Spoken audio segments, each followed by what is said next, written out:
Join us as we pay tribute to these selfless individuals who have demonstrated remarkable courage and bravery in the face of adversity. From the battlefields to the street, their stories of valour and sacrifice will be remembered for generations to come. As we celebrate the lives and legacies of Namibia's brave heroes and heroines. Get ready to meet the powerful Namibian Paramount Chief. In this video, we delve into the life and traditions of one of Africa's most revered leaders. From their rich cultural heritage to their role in modern Namibian society, we explore the fascinating world of this Paramount Chief. Join us as we uncover the history, customs, and daily life of this influential figure, discover what makes them a true leader in their communities. In this explosive interview, Namibia's Paramount Chief shed light on the dark secret of Germany's colonial past, revealing the hidden shame that has been hidden from the world for decades.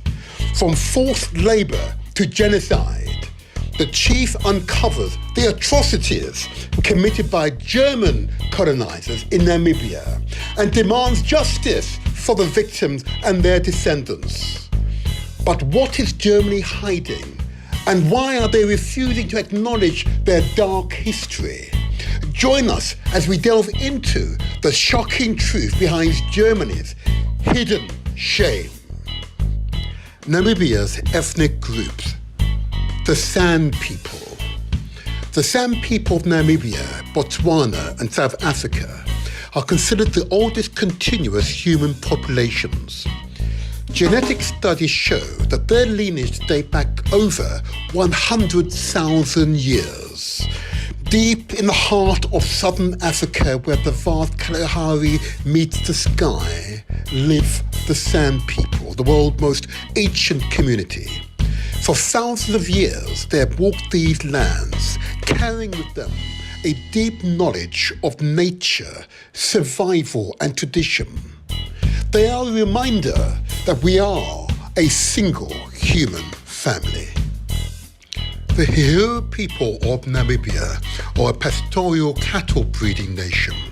It is believed they migrated from East African lakes, arriving in Namibia about 350 years ago. Their initial home was the Cocoon Land near the Kuan River.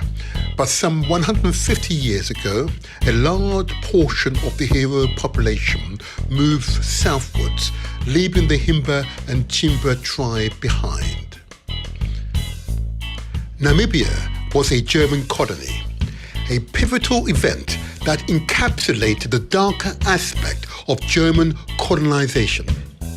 It's the Herero and Nama people genocide, a brutal campaign of extermination waged against the Herero and Nama people between 1904 and 1907. German colonial troops killed tens of thousands of Herero and Nama people, herding them into concentration camps where they were subjected to forced labour and starvation and brutal treatment. Estimates are that of the 80,000 Herero in Namibia in 1900, about 16,000 remained by 1905. About 75% of the Herero population has been exterminated. This genocide was one of the first 20th century, was a stark example of the brutality and racism that underpinned German colonization. It is a legacy that continues to haunt Namibia to this day. German shame.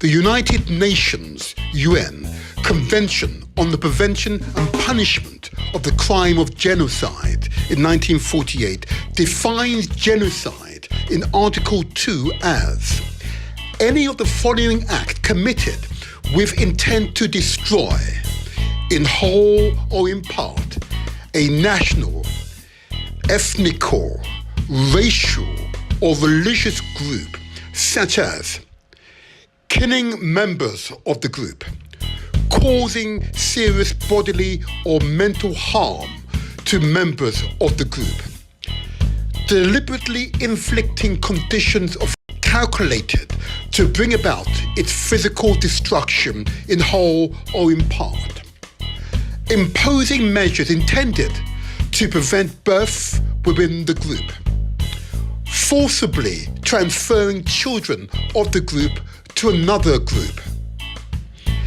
This legal definition emphasizes intent as a key element in genocide.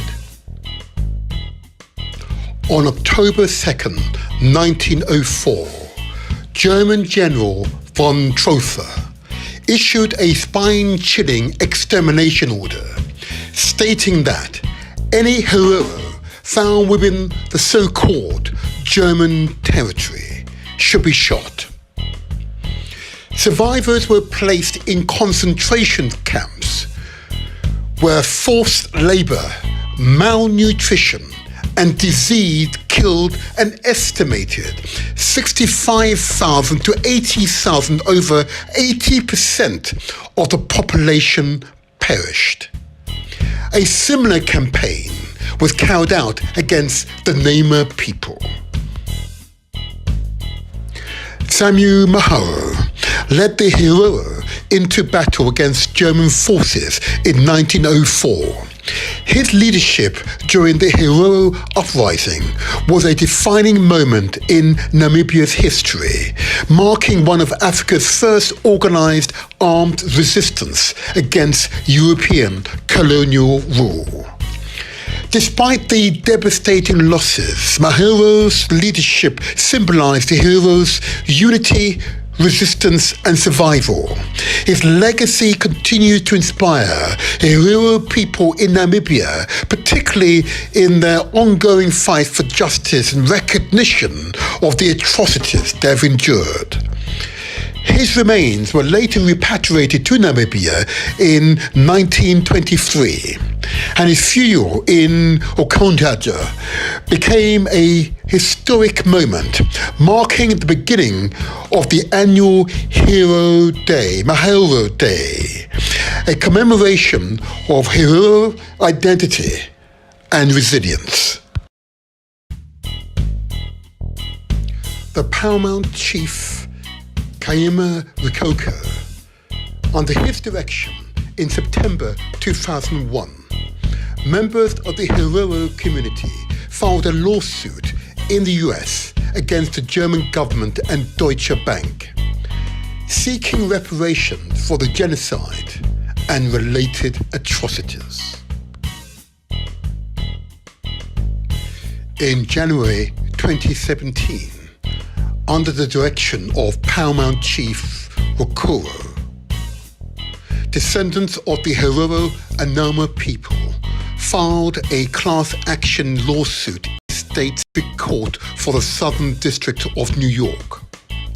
They sought damages under the Alien Tort Statute for the incalculable damages caused by the genocide. Germany has not paid direct reparations to the descendants of the Herero and Nama people.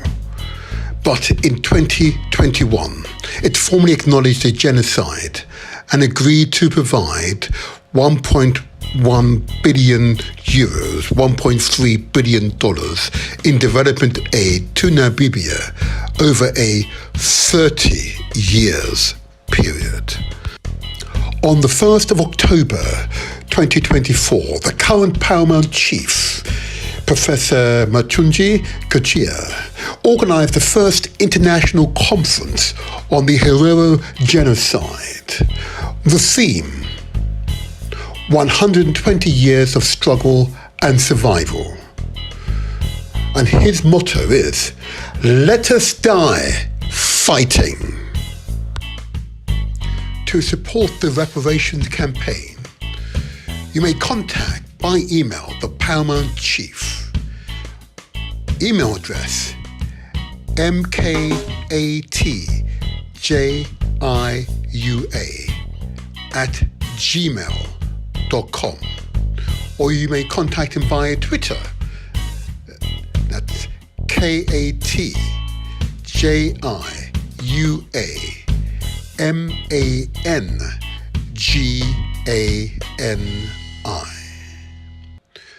Your support is most welcome.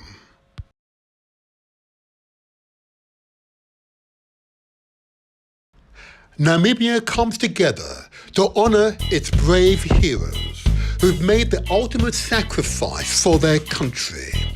Join us as we pay tribute to these selfless individuals who have demonstrated remarkable courage and bravery in the face of adversity.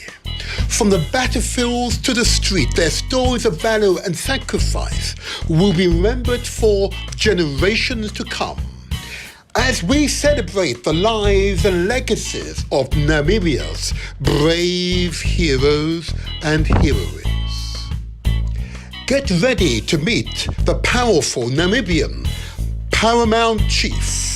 In this video, we delve into the life and traditions of one of Africa's most revered leaders. From their rich cultural heritage to their role in modern Namibian society, we explore the fascinating world of this Paramount Chief. Join us as we uncover the history, customs, and daily life of this influential figure, discover what makes them a true leader in their communities. In this explosive interview, Namibia's Paramount Chief shed light on the dark secret of Germany's colonial past, revealing the hidden shame that has been hidden from the world for decades. From forced labour to genocide, the chief uncovers the atrocities committed by German colonisers in Namibia and demanding justice for the victims and their descendants. But what is Germany hiding? And why are they refusing to acknowledge their dark history? Join us as we delve into the shocking truth behind Germany's hidden shame. Namibia's ethnic groups, the San people. The San people of Namibia, Botswana and South Africa are considered the oldest continuous human populations. Genetic studies show that their lineage date back over 100,000 years. Deep in the heart of southern Africa, where the vast Kalahari meets the sky, live the San people, the world's most ancient community. For thousands of years, they have walked these lands, carrying with them a deep knowledge of nature, survival, and tradition. They are a reminder that we are a single human family. The Hero people of Namibia are a pastoral cattle breeding nation. It is believed they migrated from East African lakes, arriving in Namibia about 350 years ago. Their initial home was the Cocoon Land near the Kuan River. But some 150 years ago, a large portion of the Hero population moved southwards, leaving the Himba and Chimba tribe behind.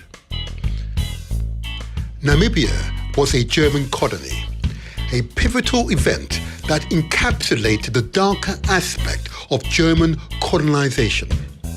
It's the Hero and Nama people genocide, a brutal campaign of extermination waged against the Hero and Nama people between 1904 and 1907. German colonial troops killed tens of thousands of Hero and Nama people, herding them into concentration camps where they were subjected to forced labour and starvation and brutal treatment. Estimates are that of the 80,000 Hero in Namibia in 1900, about 16,000 by 1905, about 7 20% of the Herero population has been exterminated. This side was one of the first 20th century, was a stark example of the brutality and racism that underpinned German colonization. It is a legacy that continues to haunt Namibia to this day. German shame.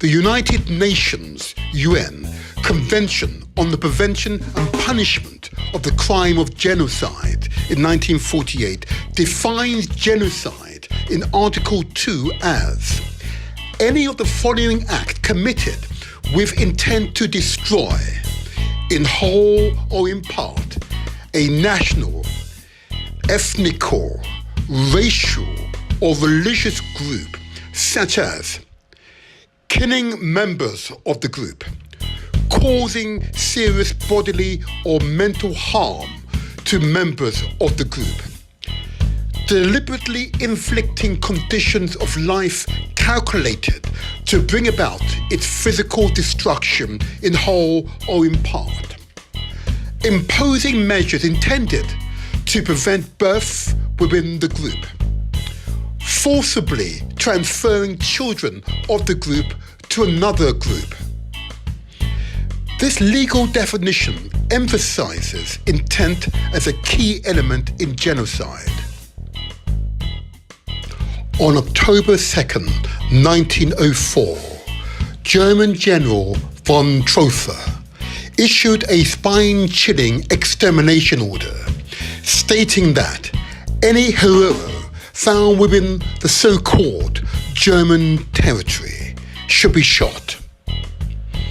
Survivors were placed in concentration camps where forced labor, malnutrition, and disease killed an estimated 65,000 to 80,000, over 80% of the population perished. A similar campaign was carried out against the Nama people. Samuel Maharo led the Herero into battle against German forces in 1904. His leadership during the Herero uprising was a defining moment in Namibia's history, marking one of Africa's first organized armed resistance against European colonial rule. Despite the devastating losses, Maharo's leadership symbolized the Herero's unity, resistance, and survival. His legacy continues to inspire Herero people in Namibia, particularly in their ongoing fight for justice and recognition of the atrocities they've endured. His remains were later repatriated in 1923, and his funeral in Okonjaja became a historic moment, marking the beginning of the annual Hero Day, Maharo Day, a commemoration of Herero identity and resilience. The Paramount Chief, Kaima Rikoko, under his direction in September 2001, members of the Herero community filed a lawsuit in the US against the German government and Deutsche Bank, seeking reparations for the genocide and related atrocities. In January 2017, under the direction of Paramount Chief Rokoro, descendants of the Herero and Nama people filed a class action lawsuit in United States District Court for the Southern District of New York. They sought damages under the Alien Tort Statute for the incalculable damages caused by the genocide.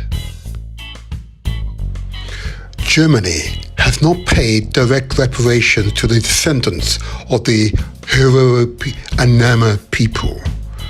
But in 2021, it formally acknowledged the genocide and agreed to provide $1.1 1 billion euros, $1.3 billion in development aid to Namibia over a 30 years period. On the 1st of October 2024, the current Paramount Chief, Professor Matunji Kachia, organised the first international conference on the Herero genocide.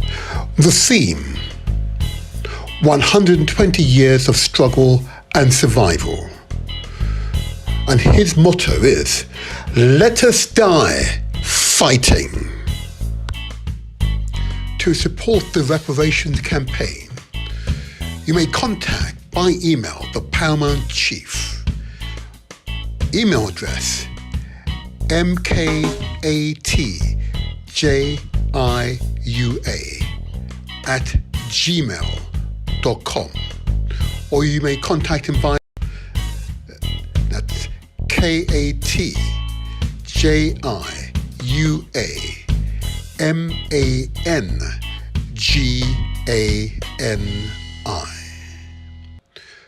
Your support is most welcome. And there you have it. There you have it. This is the Motivator Show. This is where we translate our words into action and where success is ours for the taking. I hope you enjoyed those intro videos. Yeah, profound information. And we're going to get to that in approximately, 35 minutes time. We'll have the Paramount Chief here in the studios, and he will provide authentic, accounts of the genocide committed against the Herero people and the Nama people there in Namibia. It will be truly an inspirational but emotionally enthralling experience. But between now and then, there are a few other matters I must attend to, and I welcome to your attendance with us today. First of all, what I want to do is just remind you all that this is going out live via YouTube, Facebook, and of course, Mixcloud under the Motivator Show banner. And of course, throughout this show, you are able to communicate with the studio via our chat facility. I can see what you're saying. You've got a question, please communicate with us. Love to hear from you, particularly if you're on YouTube. Secondly, what I also want to do is just remind you what happened at our last transmission.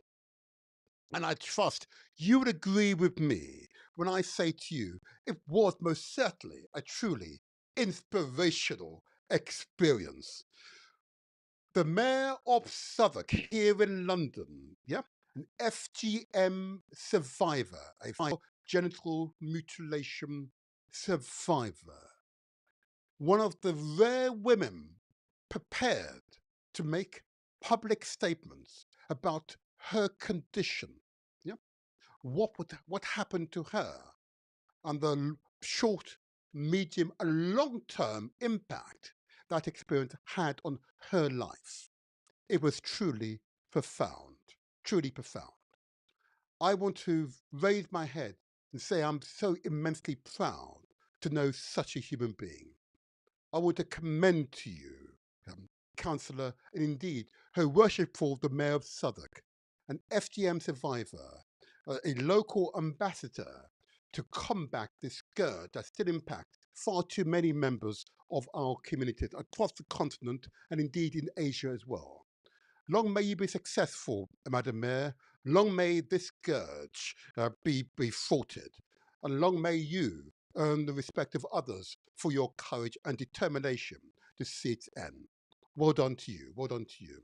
She was truly inspirational. And I know that there are many women and men indeed who were profoundly affected by our last transmission. And I say to you all, if in doubt, ask questions. And what I will do, because I know that many were affected by that experience, and you wanted to reach out to her and contact her and share your experiences and indeed join in the campaign. That's understandable. But there it is. It's on the screen now. If you wish to contact her, to join with her to combat the scourge of FGM, female genital mutilation. There you are. Contact her via her email address, which is unshackeledjuma2. And I'll spell it for you. UN, S for sugar, HACKLEDUMAR, followed by digit 2 at gmail.com. Reach out to her. She would gladly speak with you. If you are a survivor, please reach out to her. But if you are someone who wishes to join the campaign against FGM, she would welcome your support. She would welcome your support. I just want to extend a further invitation to men who are both supporters or indeed not supported of FGM. I'm preparing the way for a future interview with purely men, only men, to discuss FGM and its impact on our communities. Okay, please, men, if you are supporters of FGM, female genital mutilation, we welcome your direct contact with us. Contact the motivator. Okay, contact the motivator, and we will take this matter further. Okay, we will get you into the studio and let's have a healthy adult conversation about a matter that has and will continue to have profound impact, because clearly we have more than 250 million women who have been cut, who have been subjected to FGM. That clearly is a matter for wide discussion, and it's not simply a discussion amongst women. So I welcome your feedback. I welcome your feedback. All righty, well done. And if in doubt, I'll put my email address in the chat. So please come on and let's talk about this important issue. Okay. And then lastly, I just want to raise that many of you will recognize that these podcasts are intended to inspire, to motivate you into action. Yeah, of course. That's what we're about, of course. That's what we're about. And of course, there is an issue here in Britain, but right across the Commonwealth, and that is the issue. Okay, it is a clear and present danger to hundreds of thousands of people who have lost their national status as a result of deliberate actions of past British governments who've taken away their legal rights to national status. And therefore, they require support.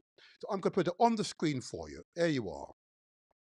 If you're affected by the Windrush scandal, the so-called hostile environment, here you are, it's on the screen. Contact the Windrush Legal Advice Clinic. They're based here in Britain on 58 Bank Street in West Midlands, postcode WV148PD. The email address, it's info@windrushlegaladviceclinic.com. I say again, email address at windrushlegaladviceclinic.com. Or you may phone, if you're in the UK, it's 01902 382 542. If you're overseas, you simply remove the 0, it's +44, followed by the 1902 382 542. I commend the Windrush Legal Advice Clinic to you as a place you can safely attend and receive the advice and guidance you are absolutely entitled to. There you are. And I hope many of you who are affected will take advantage of that service. Now I need to move on to another part of this podcast, a regular feature of the podcast. And many of you will be aware that I am indeed an elected official. So I see the official figures, the actual stats of the regards of health in the community, our health. Yeah. And these figures make for disturbing reading. Levels of obesity or fatness in the community is off the charts. Levels of diabetes in the community, it's off the charts. Yeah. Levels of hypertension, the high blood pressure, off the charts. Levels of cancers, yeah, off the charts. Respiratory conditions, off the charts. In short, There are many conditions that I've just mentioned which are directly related to our lifestyle, what we do as people to maintain good health and well-being.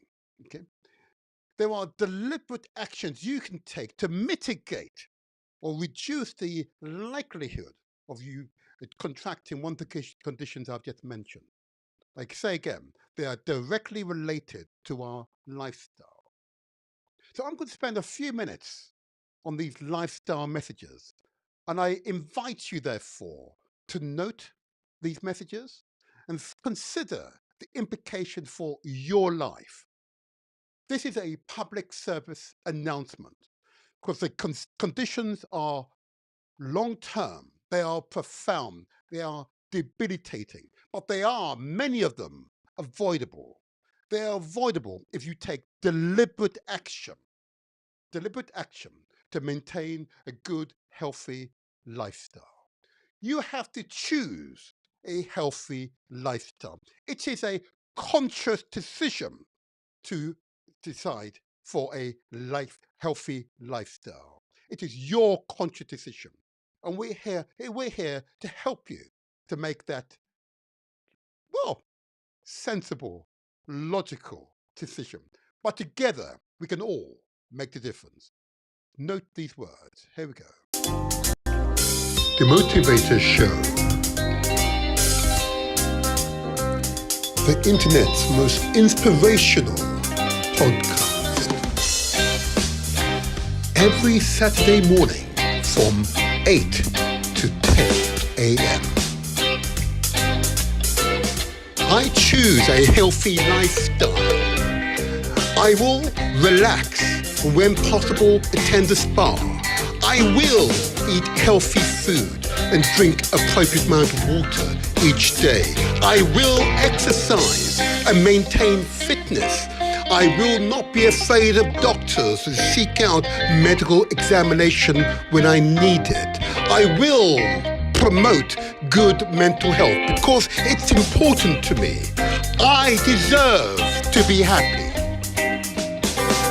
London is United Kingdom capital city.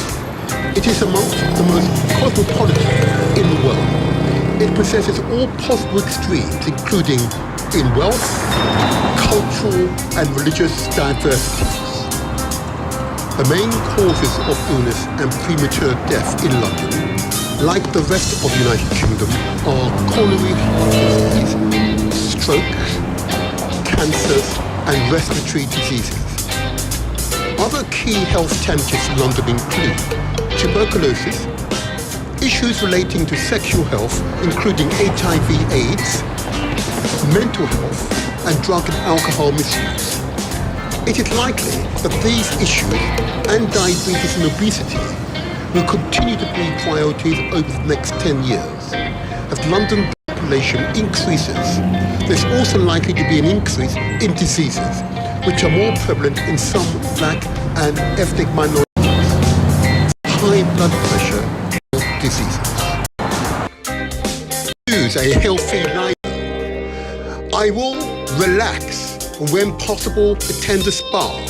I will eat healthy food and drink appropriate amount of water each day. I will exercise and maintain fitness. I will not be afraid of doctors and seek out medical examination when I need it. I will promote good mental health because it's important to me. I deserve to be happy. London currently has high levels of health inequalities with unacceptable variations in infant mortality and life expectancy across the capital. Tackling these issues is likely to remain a key challenge over the next 10 years.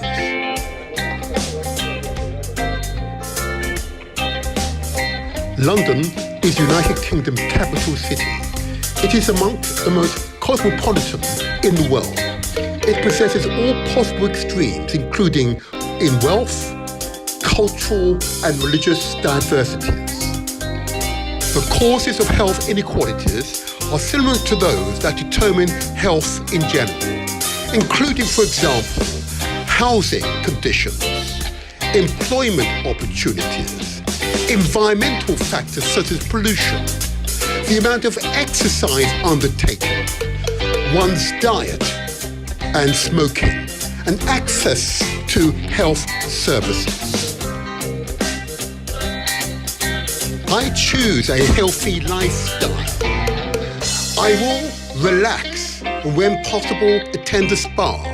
I will eat healthy food and drink appropriate amount of water each day. I will exercise and maintain fitness. I will not be afraid of doctors and seek out medical examination when I need it. I will promote good mental health because it's important to me. I deserve to be happy. Public health priorities. Life expectancy is stalling and health inequalities are widening. After a century of increases, the decades prior to COVID-19 pandemic saw improvement in life expectancy amongst the UK population stall. For some, these improvements went into reverse. Between 2010 and 2012 and 2016 and 2018, life expectancy among women living in the most deprived 10% of areas of England fell, with the largest increases in the northeast. The diseases now most prevalent within the communities include diabetes, high blood pressure, heart conditions, cardiovascular diseases, lung disease, cancers, and obesity.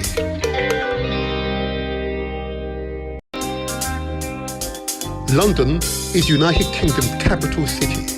It is amongst the most cosmopolitan in the world. It possesses all possible extremes, including in wealth, cultural and religious diversities. Professor Kevin Fenton, CBE. Kevin Fenton is the president of the Faculty of Public Health.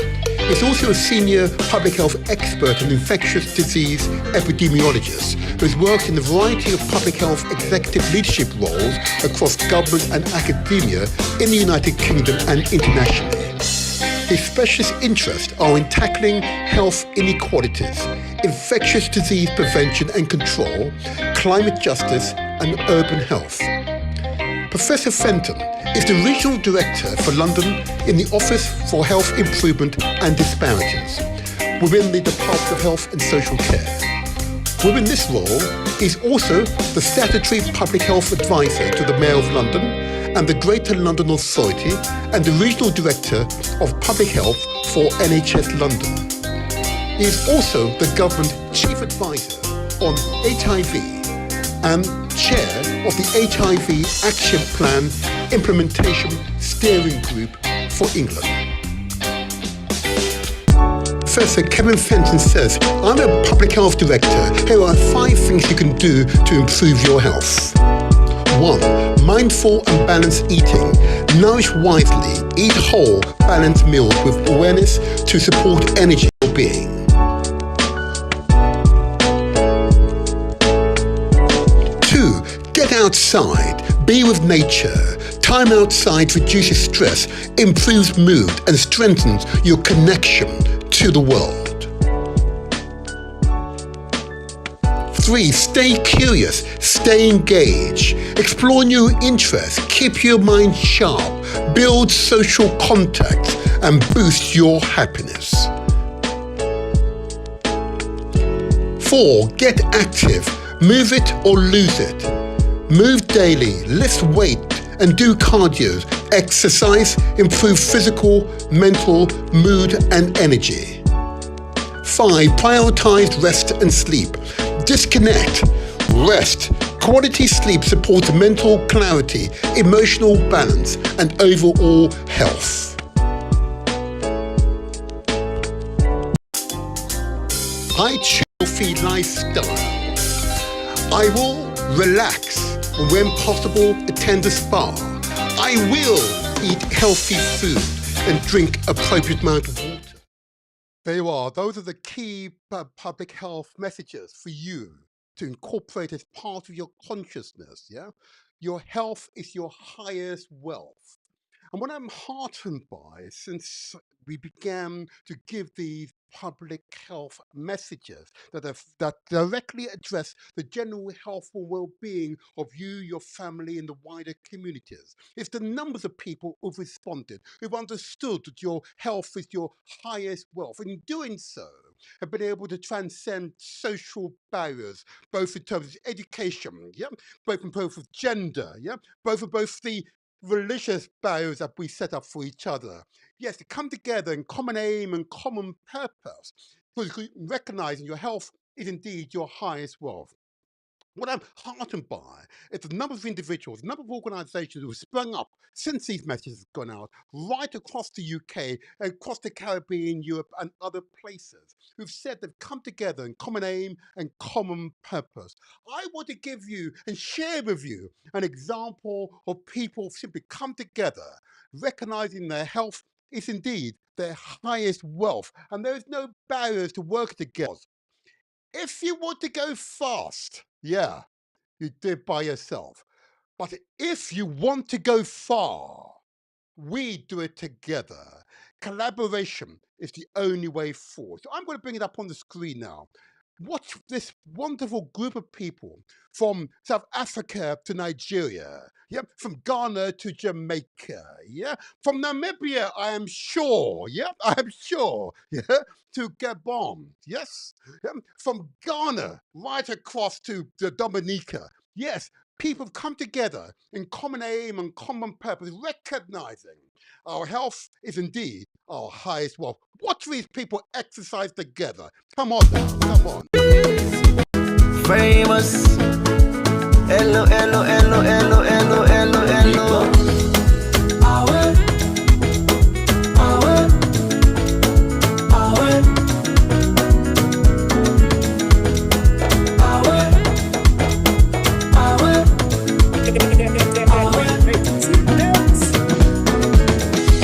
You get one life only. Oh yeah. Me self get one life only. Oh yeah. Why we no go use am gladdy and enjoy the time.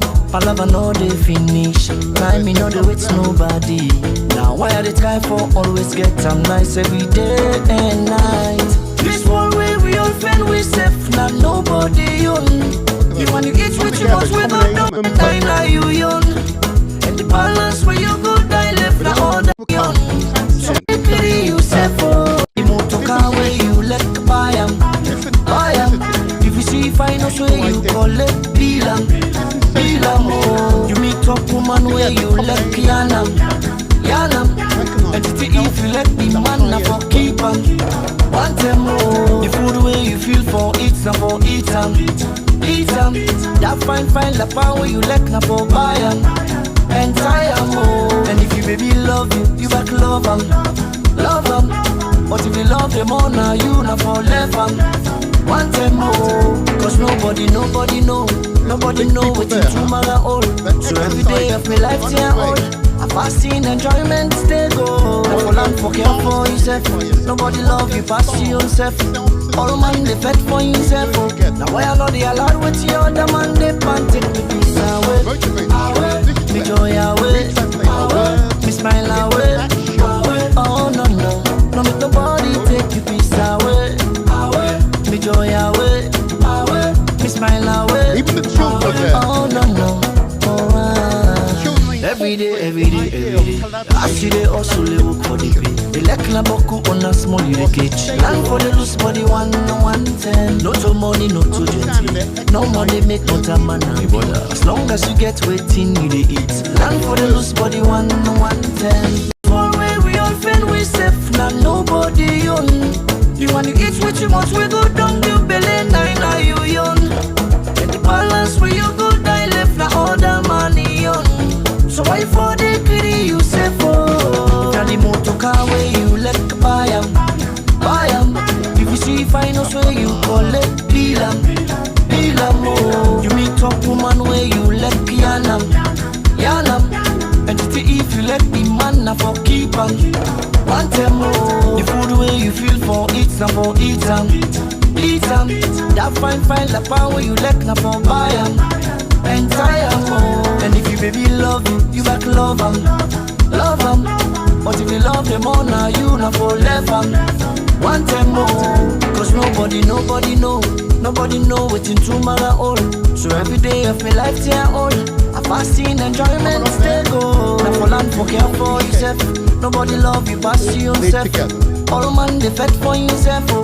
Now why I know they allowed with the other man they can't take me peace away, away, me joy away, me smile away, away. Oh no no, no make nobody take your peace away, away, me joy away, away, me smile away, away. Oh no no, away, away,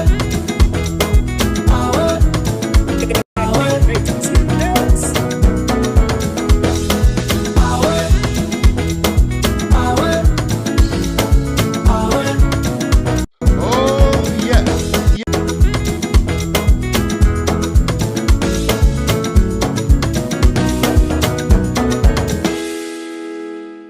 Yes, join now. Join your local gym. Yeah, join now. Get people together in common aim and common purpose. Recognize that your health is indeed your highest wealth. I hope you'd agree. I hope you agree. I hope you agree. Those messages are crucial.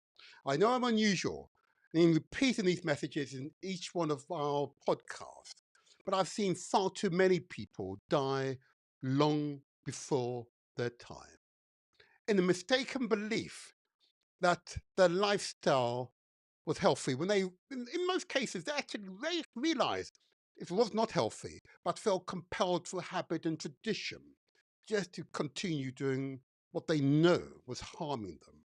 I say to you, you can change. You are the masters of your destinies. You can change.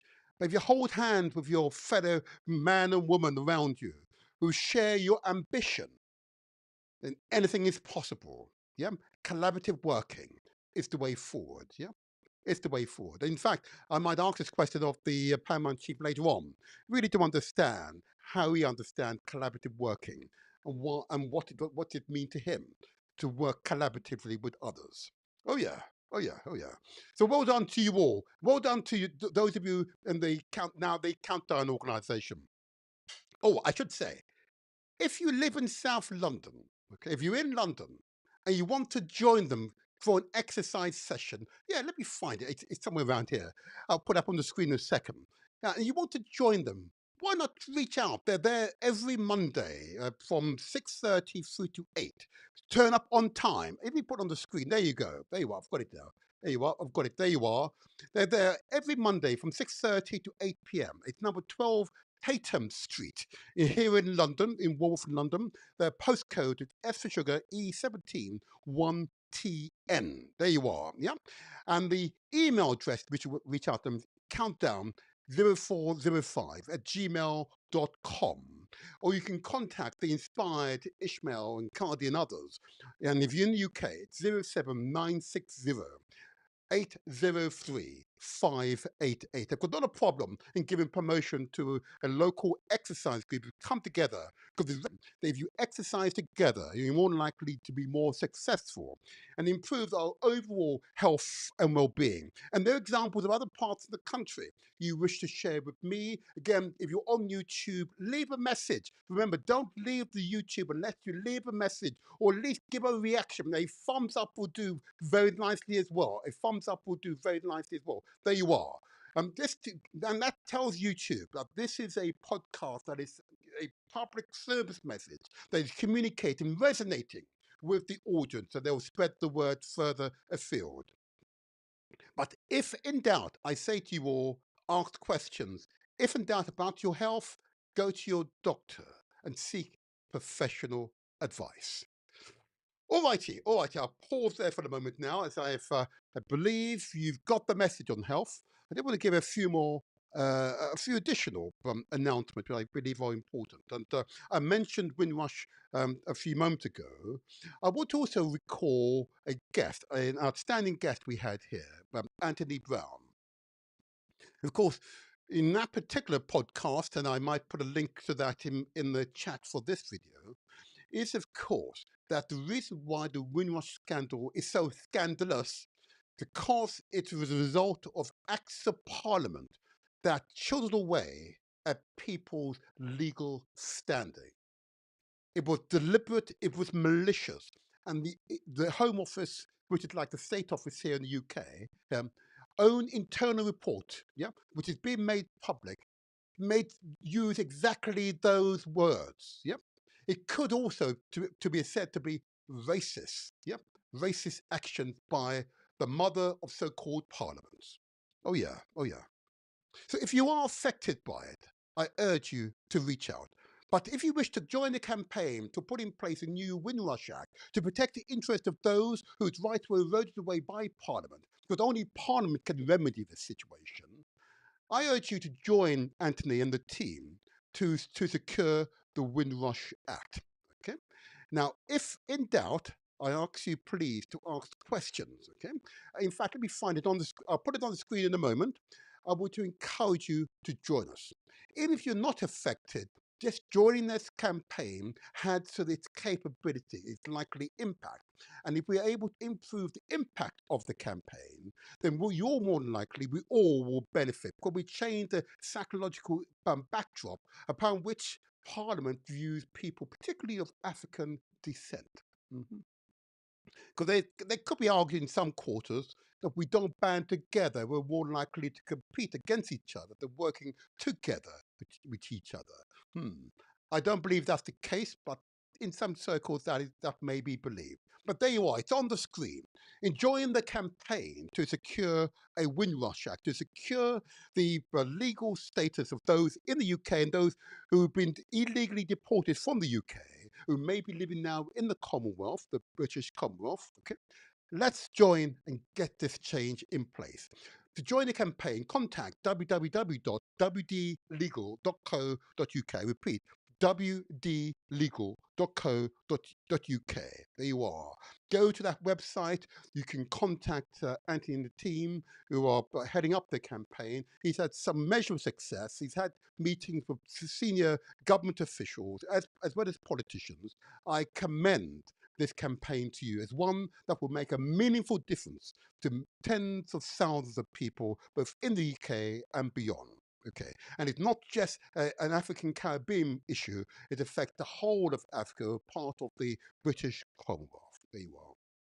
It's important to state that, because some cases they believe it's a African Caribbean issue. No, if you're from West Africa, and you can be equally as affected by the so-called Windrush scandal. There you are. There you are. And I do want to give one more quick announcement, and before I now I'll turn my attention to the issue at hand. Okay. Now, some of you will recall that I had in these studios in the previous year, Ndidi Ichwetri, an outstanding international journalist focused on the state of Nigeria. Okay. Of course, Nigeria is important to us all. It's the largest and indeed the populous country in Africa. Incredible potential. I want to give a big thumbs up to Dangote and his oil refinery. A big thumbs up to him, because he's now changing the paradigm. Instead of Nigeria exporting its raw materials and then importing expensive processed materials, it's now processing on site. And eventually, I'm sure, will export the processed material worldwide and have far greater amount for its natural resources than was hitherto receiving. Well done, Mr. Dancote. I look forward to interviewing you here on the Motivated Show. But here's a saying by this incredible human being, Ndidi Iwechu. I'm going to put it on the screen. And this also applies to the interview that will be here in a few minutes' time. And this is what she said. She's been in the studio on many occasions in 2024. But here's what she says. Given the state of Nigeria, or indeed Africa, I think people haven't yet made the mental link that they are responsible for the kind of existence they hand over to their children. Yeah, profound. I'm going to say it one more time, because it has and resonates both for the underlying theme for these podcasts, the Motivated podcast, on all and each of my guests. I'll say it again. Given the state of Nigeria, indeed Africa, I think people haven't yet made the mental link that they are responsible for the kind of existence they hand over to their children. Profound. I needed to share that with you because, of course, it means that we are our brothers and sisters keepers. Our actions today will resonate with the next generations and future generations. Our inaction today will resonate with the next generations and future generations. It's so better to act in a positive, collaborative manner. Huh? Profound, profound. Okay. I say that and I repeat those words because I know that there are many who are observing these podcasts and say, well, these are other people over there. I'm all right. I am comfortable. I'm reminded, of course, by an elder who reminded me,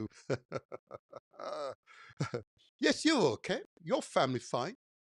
But who are your children going to marry? Mm-hmm. Yeah. How their family's fine. In other words, we are brothers and sisters keepers. Yeah. Working together, we're more likely to effect change, even against the most hostile environments. We're more than likely to effect change. You must expect resistance at every stage of the path. Yeah. But working together, we're more likely to effect change. And those of you in doubt, just experiment, just experiment, working together with common aim and common purpose. You've seen the countdown, a local organization, what they've demonstrated, and coming together in common aim and common purpose, putting their resources, acquiring the assets so they can exercise together, because it's easier together than doing exercising by yourself, being a lone ranger. We have far too many lone rangers in the community, far too many. Only collaborative working is sustainable and provide the bedrock for future advancements. And that applies to any community, if I may say so. There you are. There you are. All righty. All righty.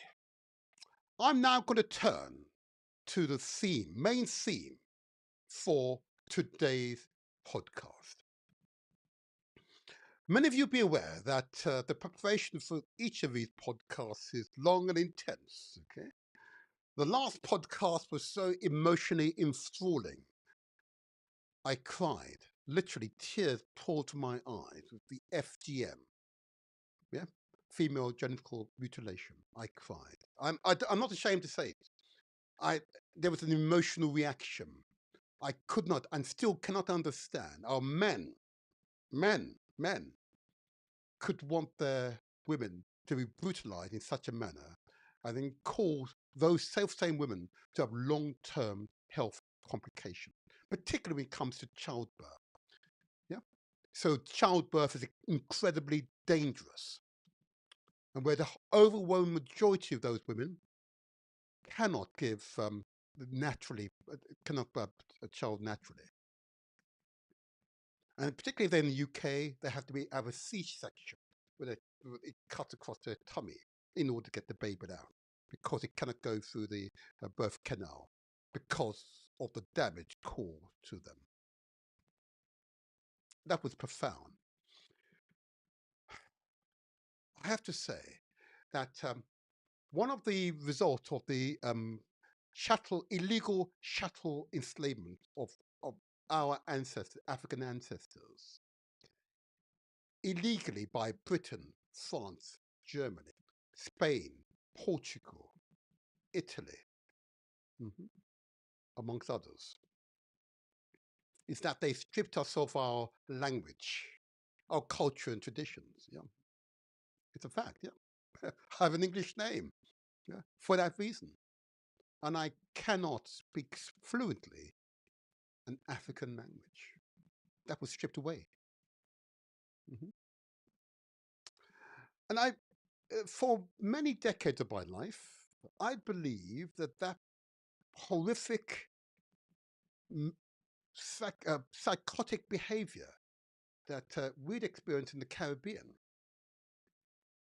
was unique to the Caribbean and the Americas. Quite honestly, I believe that my people on the continent of Africa had a great time and they were thriving. Yeah, their culture is intact. They were not experiencing the humiliation, yeah, emasculation, yeah, yeah, deprived behavior that many European enslaved pelted on to my ancestors. It wasn't until I was, in my 20s, I started to study African history. And each time I study and yet another country in Africa, I'm profoundly saddened. And Namibia is no different. The genocide that the Germans committed against the Hero and Nama people is simply beyond understanding. The Germans did that, of course, to the Jews. Mm-hmm. But can you imagine reducing a population in less than a handful of years by more than 80% as a result of some psychotic hate for those people? You're in their land. You're in their land. Can you imagine? Exactly what the British did in Australia. Yeah? The original people of Australia committed genocide against those people as well. Exactly what the British did and other Europeans did in the United States of America. The Native American population, significant reduction. Genocide on a scale which is repugnant even to contemplate. I pause because there's much I need to share with you of what we have learned about the history of Namibia, formerly so-called Southwest Africa. But the people that lived there prior to Europeans entering that land, peacefully, relatively peacefully, which is why you have so many diverse ethnic groups living alongside each other. Yes, there's some competition for land, of course, but never outright genocide of another ethnic group. It is quite, what do I say? I'm going to invite the Paramount Chief, if he's now available, to join the live stream. Okay. I'm going to invite the Paramount Chief to join us. I believe he's somewhere on the line. I'm going to invite him to just turn on his camera and let's get this interview underway. Because the Paramount Chief of the Herero people has got a message to share with us all. This will be truly a lesson for us all. It will be a class. This is a part of history that's generally not shared with the world. Okay.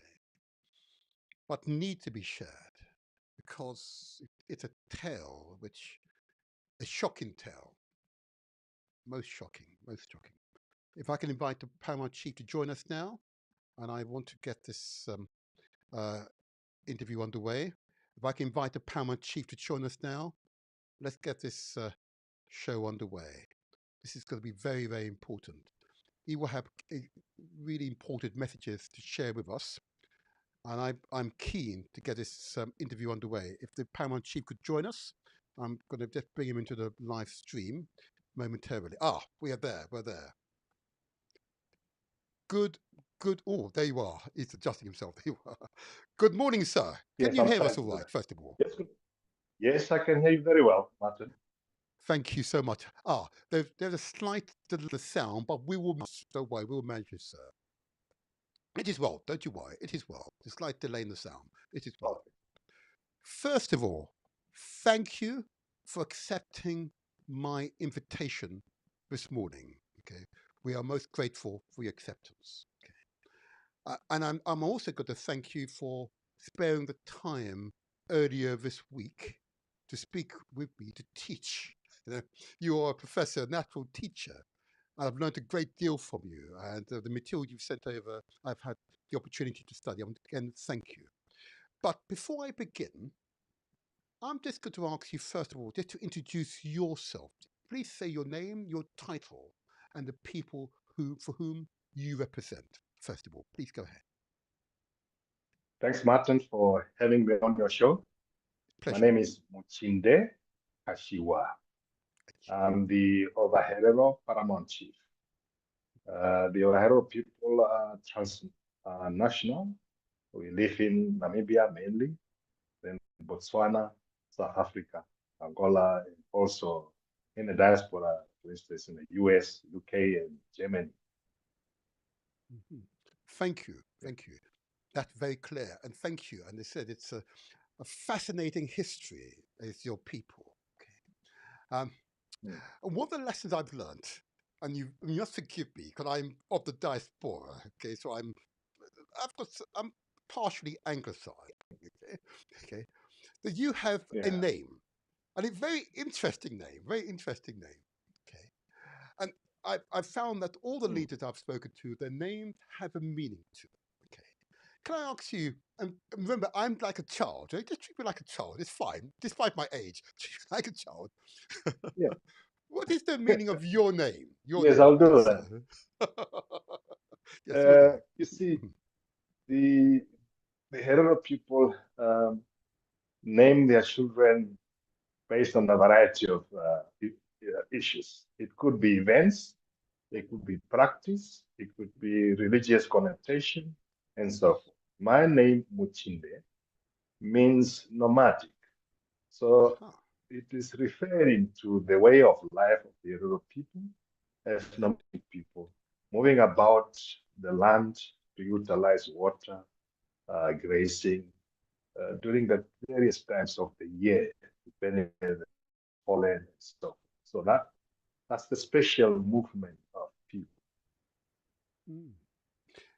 Can I just check them? So, I so you are you're saying it's semi-nomadic, but you settled in Namibia, which you appear to be Yes. settled with farmstead and so on.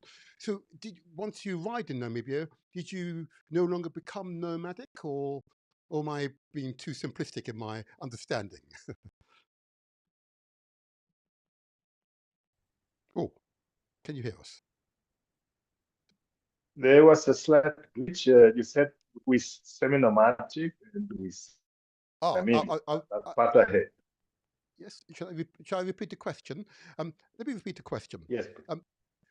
When your people arrived in the place we now called Namibia, did you stop being nomadic as part of your custom and practice? Yes, we are now semi-nomadic. It means we no longer move over large distances. Most of us are sedentary, so we have a village where you stay. But part of the Herero people, the Himbas, probably just know them as the Himbas, in northwestern part of Namibia. They are very much still nomadic, so they would move over greater distances, few hundreds kilometers, sometimes also into Angola to look for Okay. grazing. But then they would be returning to the main villages, for instance. Okay. When you say main villages, you say that you mean in Namibia or from the? I see that the path of your people In comes from the Namibia. Great Lakes. Mm. Yeah. Yes, you see, the history says we sort of migrated from West Africa as part of the Bantu expansion. Then we moved into the Great Lakes of Africa. That's the regions of Uganda, Rwanda, Burundi, and so forth. Then from there we migrated into to Angola, a couple of years there, maybe 300 or so years.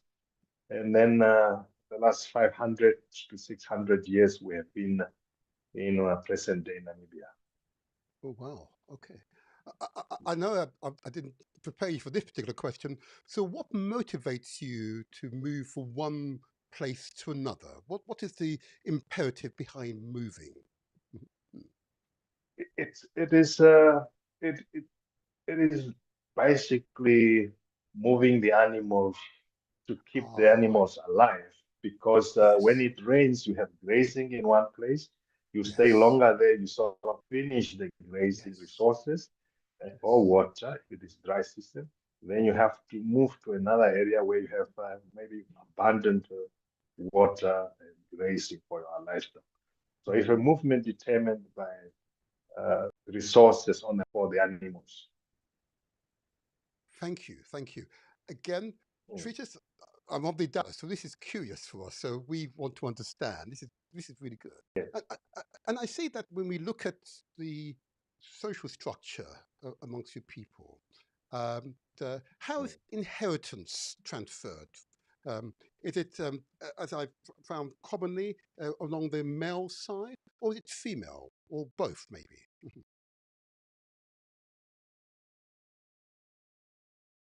Ah, can you hear us?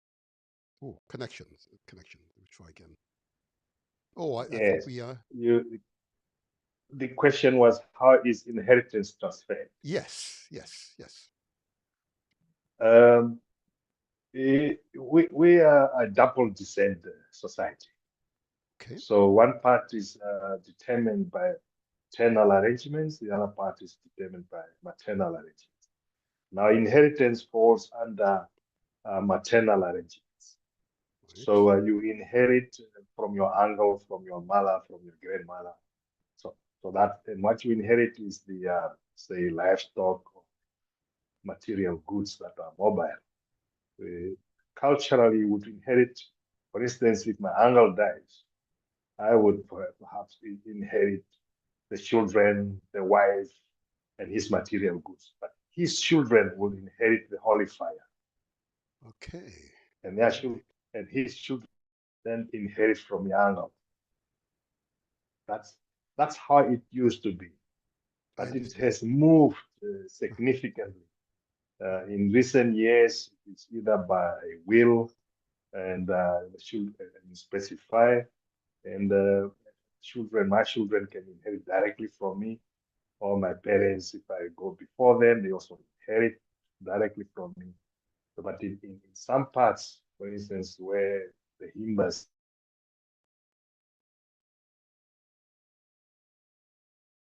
Okay. Our connection is. I think we have lost him for a moment. You're still there? Yes. yes, Don't you worry. Don't worry.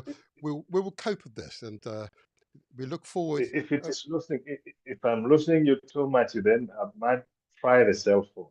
yes, I think we may. Yeah.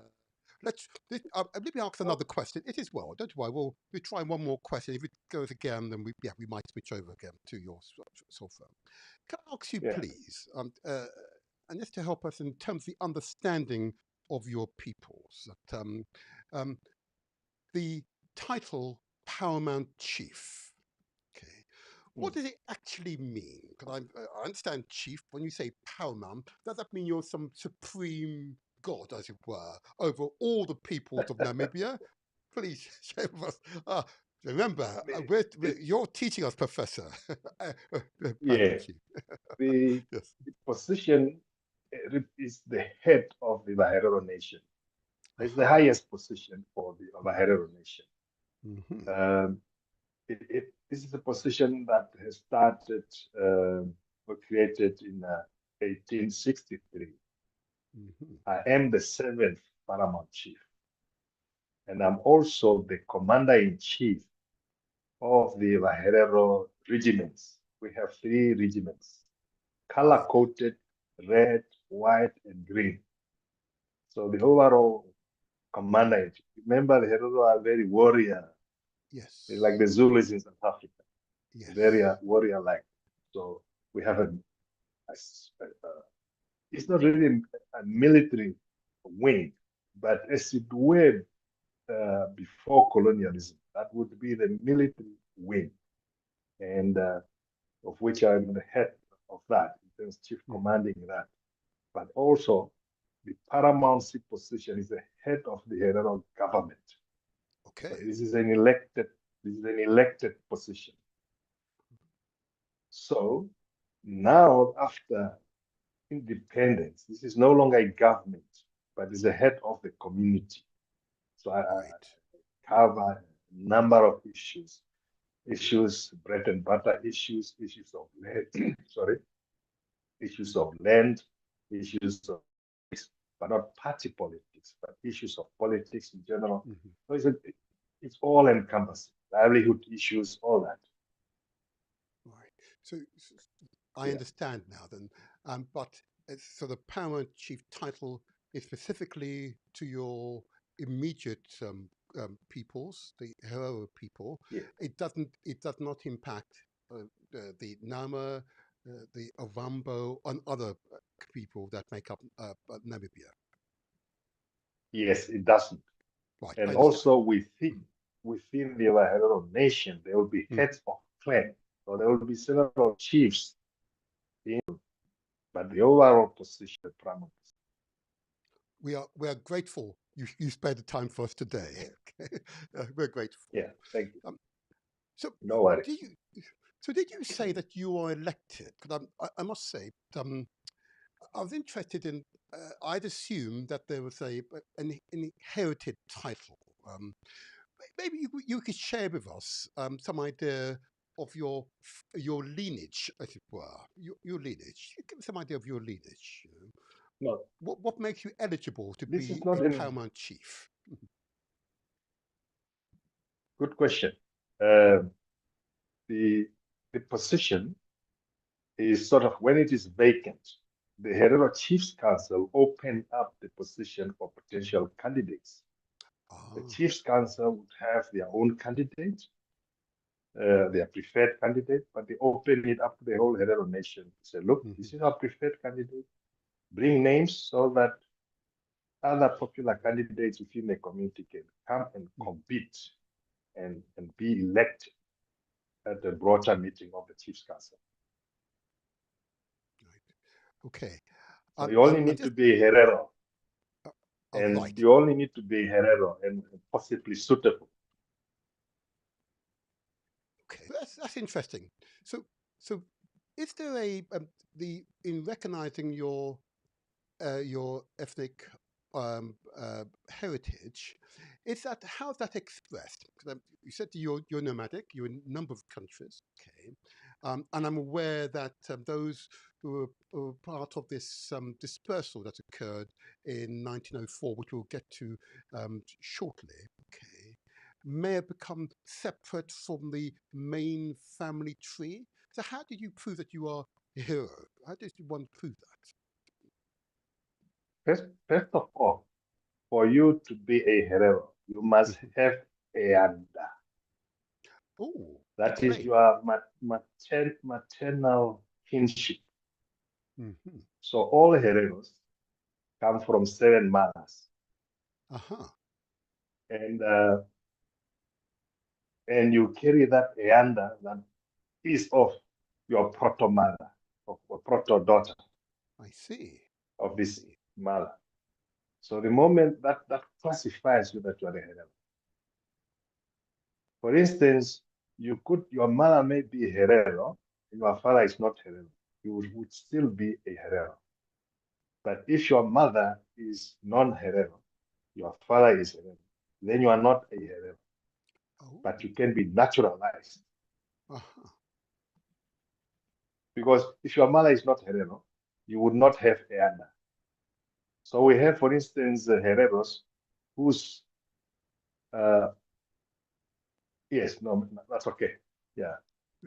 It is well.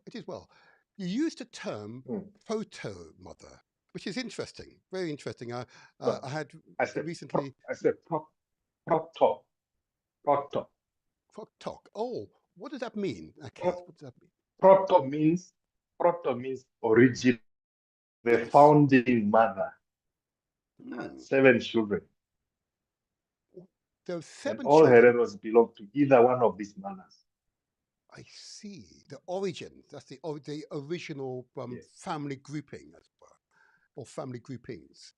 The original mother Mhm. had 7 daughters. There may have Aha. been sons. There may have been other sons. But this original mother had 7 daughters. Each of us belonged to one of these daughters. Wow. Wow. And this is this knowledge an oral succession through generations, or is it written down as a authoritative record of the origins of the Herero people? Mhm. I lost you a bit there. Oh, I'm sorry. Yes, the knowledge of the original mothers, okay, is that knowledge passed down as a oral tradition, or is it written down and therefore using a book or reference source to be aware It, of it, this knowledge? it is orally transferred. Mm-hmm. I, for instance, can go back to my 8th mother. Wow.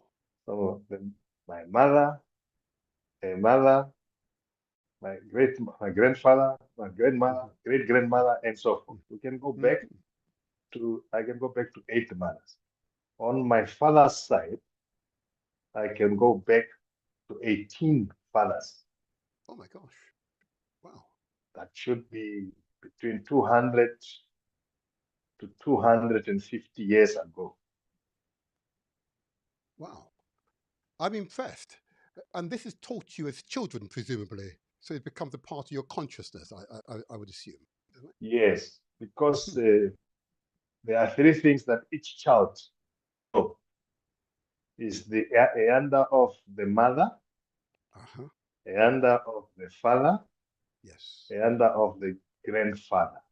Uh-huh. Basically means, simple terms, you should know your mother, the mother of your father, and the Yes. mother of your grandfather. Because then all that, if you and my grandfather share the same mother, you will have the same yanda, you have the Yes. same matri kinship. Therefore, you as will be my grandfather. Yes. Wow. You see that? You see that? I'm very impressed. I'm So very that's the impressed. respect I must. That's the. Yes. So that is the respect I must give you because you are my grandfather. Absolutely. Because you and my grandfather share the same mother. Therefore, these 3 things everybody must know, Yes. and they know. Thank you. Thank you for that clarity. That's great wisdom. That is great wisdom, I must say. I must say. Mm. Can I ask you another quick subsidiary before I move on to the main theme? Yes. And that is uh, I've seen in the research the term used, the holy fire. Okay, and I'm not sure I fully understand what is meant by holy fire. Please, can you teach us what do you mean by holy Holy fire? fire of the sacred fire. Uh-huh. This paternal lineage is through which we communicate through our fathers. My father's Hmm. father, father. As I go to the 18th father. The 18th father whom I know is whom I'm asking to talk to the highest deity, the God. Therefore, that is why the sons inherit the holy fire or the sacred fire, I see. because it is linked to their father's father, and so forth, all the fathers. Hmm. So everything we do is a communication with the ancestors for Absolutely. blessings, Yes. for rituals, whether it is a Mhm. wedding, when you're marrying a child from another family. This child's daughter must be brought into this family, introduced to the to the ancestors, so that when if she is around home, the ancestors know who she is. So if I go somewhere, for instance, I need to uh, consult or communicate or ask for wisdom or ask for blessings if I'm taking a major trip or a major event. Mhm. And also maybe to add to that, all, once you are elected as paramount chief, you are then taken to key holy fires or sacred fires. That means you are being introduced to key significant ancestors in the various lineages of the Hereros, so that those ancestors can guard you. That's what it means. I'm very impressed. I'm very impressed. But it does appear to be a means by which you are able to entrench and deepen the roots amongst peoples. I've noticed in cultures right across the continent. It is very impressive. Can I ask you, as a quick subsidiary, before I get to the main theme, I know I said it last time, but I wouldn't really get to this. So the Hera people are made up of different clans. Okay? How many clans make up the whole to which you are the paramount chief? Just to help us under understanding. And my follow-on to that question is, would you ever adopt those of us from diaspora into your clans? Yes, sorry, Children, adopted, you see, we're yes. lost children. Yes. Yeah, lost children are adopted um, through a ritual. We also have our our brothers and sisters that are Africa of Botswana who have intermarried and assimilated cultures, but they recognize themselves as Herero. So a ritual, for instance, if they have to go to the holy fire so that it is uh, or so that they actually go to the holy fire. So this is Right, there is but it is be adopted into a clan. yes, Wonderful. There's hope for us all, people. Those of the hundreds of millions of your ancestors who are here in the diaspora. There's hope for us. We can be yes. adopted formally. Wow. Well, You that can I be look forward adopted to. formally, and of course there should be training to understand the culture, the do's and don'ts, Absolutely. and the Yes. practices and so forth. Yeah, the way of life. Yeah. Thank you. Mm. There are many other questions I could ask you about the culture and traditions of your people, but Yeah. I'm going to restrain myself. 'Cause I now need to focus on this issue of the, and I Mm. want to start with 1904.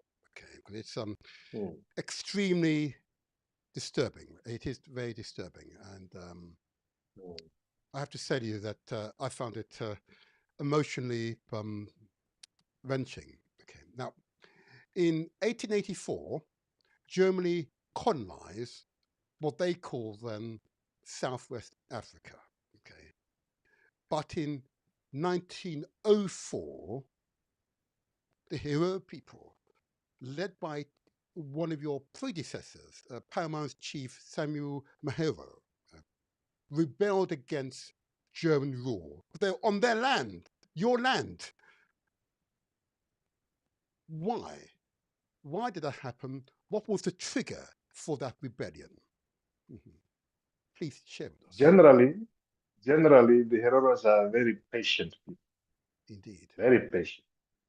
Uh, but the Germans moved in 1884. We sort of accepted them. There were some arrangements where they would be staying. And when they asked for land to own the land, would say, look, the land is not privately owned. You can't do that, but you can live on it. But they started to land without permission and blocking the indigenous people to use the land. They Mhm. started fencing it. If the animals of the Hereros come onto that land, they would confiscate these animals. At one point in 1896, they confiscated in a go 12,000 cattle Oh, wow. on a day. Yeah. So So this land dispossession then started to anger people. So it's land and livestock dispossession, then is mistreatment, unjust imprisonment for minor, they put their own laws, and if you sort of breach those laws, they put you in prison or they flog you, beating you up and all that. And this general subjugation became unbearable. Then Chief Samuel Maharero, the second Paramount Chief, declared a war. Simply called, written a letter to all the nations of that time.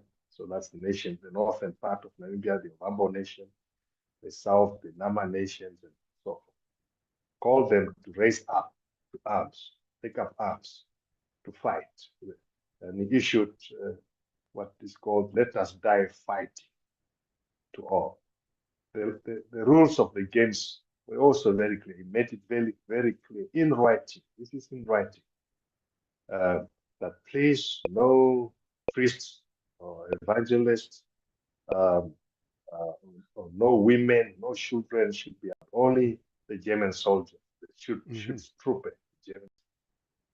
But then the Germans, when they realized they were losing some of the battles because of embarrassment and humiliation, General Luther von Trotter called in about Forgive me for 6 months interrupting. into the war. Forgive me for interrupting, Paramount Chief, because there's a lot of information packed into what you described there. I'm very familiar with the details, but I know that 99% of my audience will be unfamiliar. So I wanted to take them through each stage very carefully. So remember, you're the teacher, but you've got to think of us as children. We're at your feet, we're looking up at and admiring, but we want to make sure we've understood. I just wanted to go back. So what I heard for a moment there is that the trigger was that the Germans instituted regulations or laws which were unfamiliar. They started putting up fences around what essentially was your land, limiting your access to your land. Okay, that they were incarcerating you for minor breaches of the German laws, not your customary law. Yes. Okay, yeah. And thirdly, they were effectively they were abusing your people to the extent that you were being humiliated, okay, and therefore taking away your land. Therefore, you couldn't practice your culture and tradition, your way of life any longer. Yeah. Beautiful. Okay. Yes, and the last part actually in that it was the raping of one of the daughters. Oh. One of the chiefs. Yes. Oh. That sort of fled up out.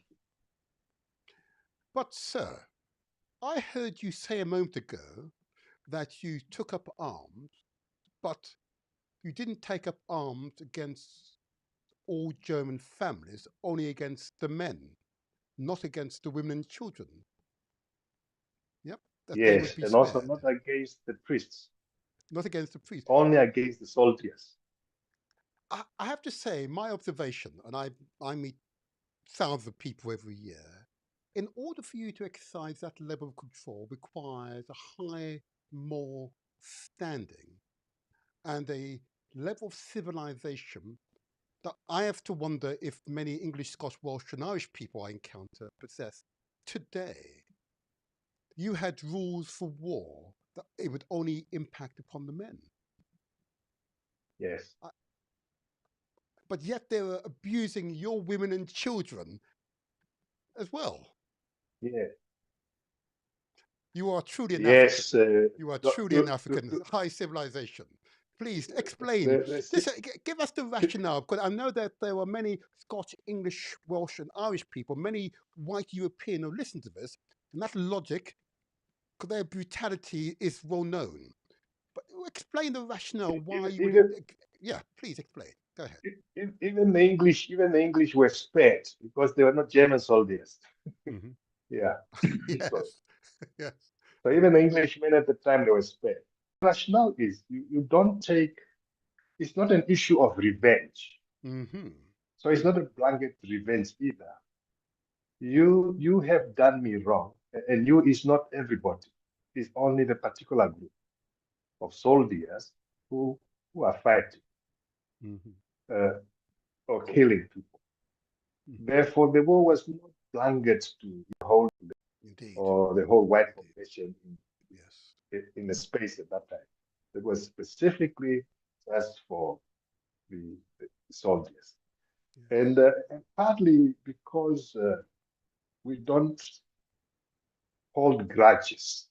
Indeed. And also because we are a warrior group, we understand war. And therefore, after the war is over, we are not necessarily enemies. So the issue that we have against settler Germans in Namibia at the moment is not personal. It is against a system of the time. Yes. Therefore, even Maharero, for instance, would issue an order his soldiers to escort a German priests from a particular area, give them escort to protect them through the war zone. So this was is written down. The names are there, the dates are there. Yes. But they did not do that in their extermination order. We'll come to that. Yes, I want to come to that because it's the contrast is profound. Yeah, you're a people who can trace their lineage going back hundreds, if not thousands of years. Yeah, I noticed that Namibia is also the home to the San people, whose lineage goes back hundreds of thousands of years. Why I feature the San people in our intro video. But you have rules of war. Okay, women and children, the priests, the holy people, are not to be attacked. But the savage Germans, I'm going to say it loud. I want them to hear. The savage Germans did not reciprocate. And here's my next question. It's as I say, it's as I said when I read this, gosh, I'm almost lost for words now. I'm almost lost for words now. Okay. Is it true that your own people of your nation, the Herero nation, and the Nama survivors were placed in concentration camps and you had forced labor and therefore suffering from malnutrition and diseases, which killed tens of thousands of you, which, according to the record, suggest that up to 85% of your people perished during this time. Is that correct? Please say it's incorrect, because I just cannot understand how so-called civilized people could commit such heinous crimes. Please. There is no single Herero who has not been affected by the war. Not a single one. Everybody. And offense that the war has created, the efforts that the Hereros have done to bring the orphans together, to reconnect them within this family lineage, explaining the kinship lineage, reconstitute families. It's a big effort that we went into that. But so there were 6 concentration camps in the country, and many other holding camps, where the priests were forced to go to collect the Hereros, tell them that now peace has returned, come to the holding camps, you'll be given food. Then they were taken into the concentration camps. Oh my gosh. From the concentration camps, oh my gosh. they would be put to slave labor to work on the construction projects under very harsh conditions, very harsh weather conditions, and so forth. Yes. Some in the concentration camps that were left to die, their skulls were scraped, cleaned, washed by the same family members, by the same people. These were then taken to Germany for pseudo experiments because Germans at the time, Germans believed we were subhuman.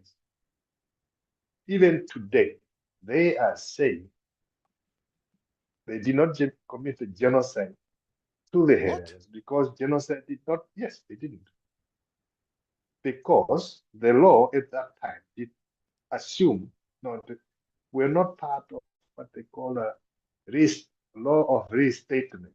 It's a law of 1868, the international law of 1688. 1668. This law says we were not part of the human race. Oh my Blacks were not gosh. part of the human race. We were not capable of culture. What? Therefore,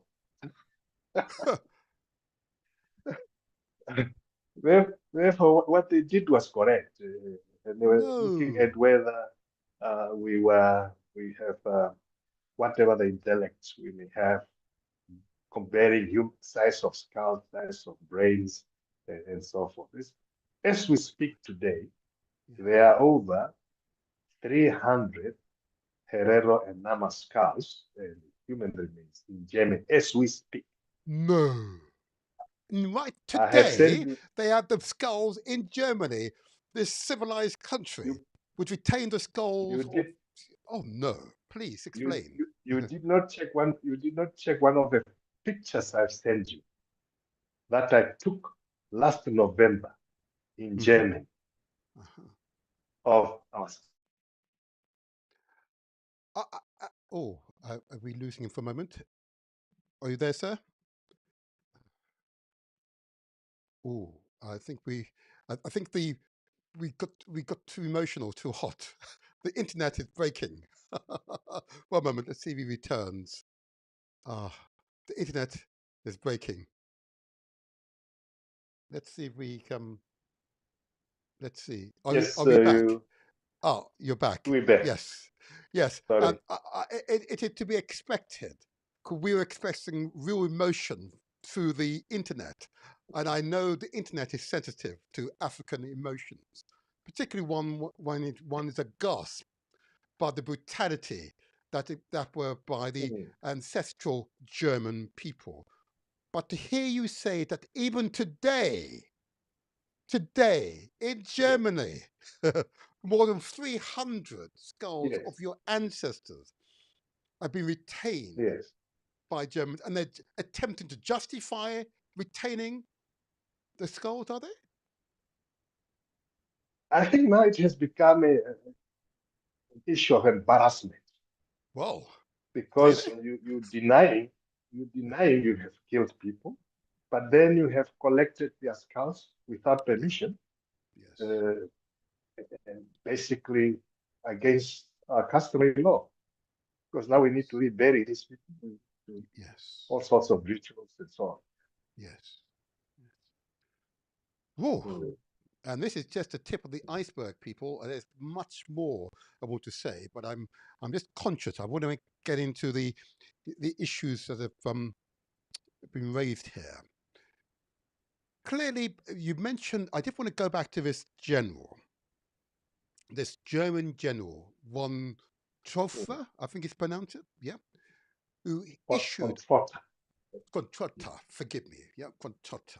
Okay, who, on behalf of the German government, I say again, on behalf of the German people, issued the extermination order stating that Hero found within the so-called German territory. This is of course, when we say German territory, we don't mean German territory. We mean your land. Okay, should be Yes, shot on sight. Okay, yes. I'm I paused because when I actually read it, okay, I was astonished, be quite frankly astonished, that such an order could have been issued, and we were able to see the actual order here as an historical record. Okay, now that to me indicates that they intended and did commit genocide under the UN definition of genocide. That is correct, am I not? Insane, sir? Yes, you're correct. You see, like I won't go into the details of how the scene is described of fleeing Hereros, babies, old women, old men dying like flies as they are blocked in the Kalahari. Water holes poisoned and all that. Their properties, goods, all spread all over the Kalahari and so forth. But von Trotter did a great job for the German government at the time, to the extent that Kaiser Wilhelm II awarded von Trotter with the highest military award. Oh, wow. The price of for Pearl Merite. It's the highest military award highest military order that he got. And then he said, "Thank you, you have fulfilled my wishes." Okay. Yep. Well, that's pretty clear. That's pretty clear. He represented the German government. I say again, the German people. So this is likely to be the first Remaining will be genocide committed by yeah. the German people. We know, of course, later on they went on to do the same in Germany against the Jews of that time. Yes, but okay, can I come? But of course, yes, of course. In Namibia, or Namibia comes together to honor. Sorry, go ahead. Yes. Sorry about that. Yeah, go ahead. Go ahead. Go ahead. Yes. Mm-hmm. Germany has committed 2 genocides here. The first genocide is against the Hereros, of which the extermination order was issued on the 2nd of October 1904. The second genocide is against the Nama people, of which the extermination order was issued 22nd April 1905. The intent was specified. The actions to fulfill the intent was carried out. The job was successfully done before they went on to the Jewish people. Yes.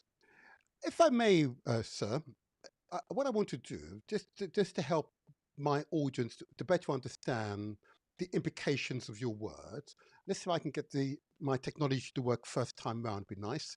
What I want to do is put on the screen, for the benefit of the audience, what the United Nations defines as genocide or crime against humanity. Okay, let's hope I can get this to work first time. Can I get this to? Okay. Yeah, okay. It's not going to allow it to happen. Is it going to allow it to happen? Maybe not.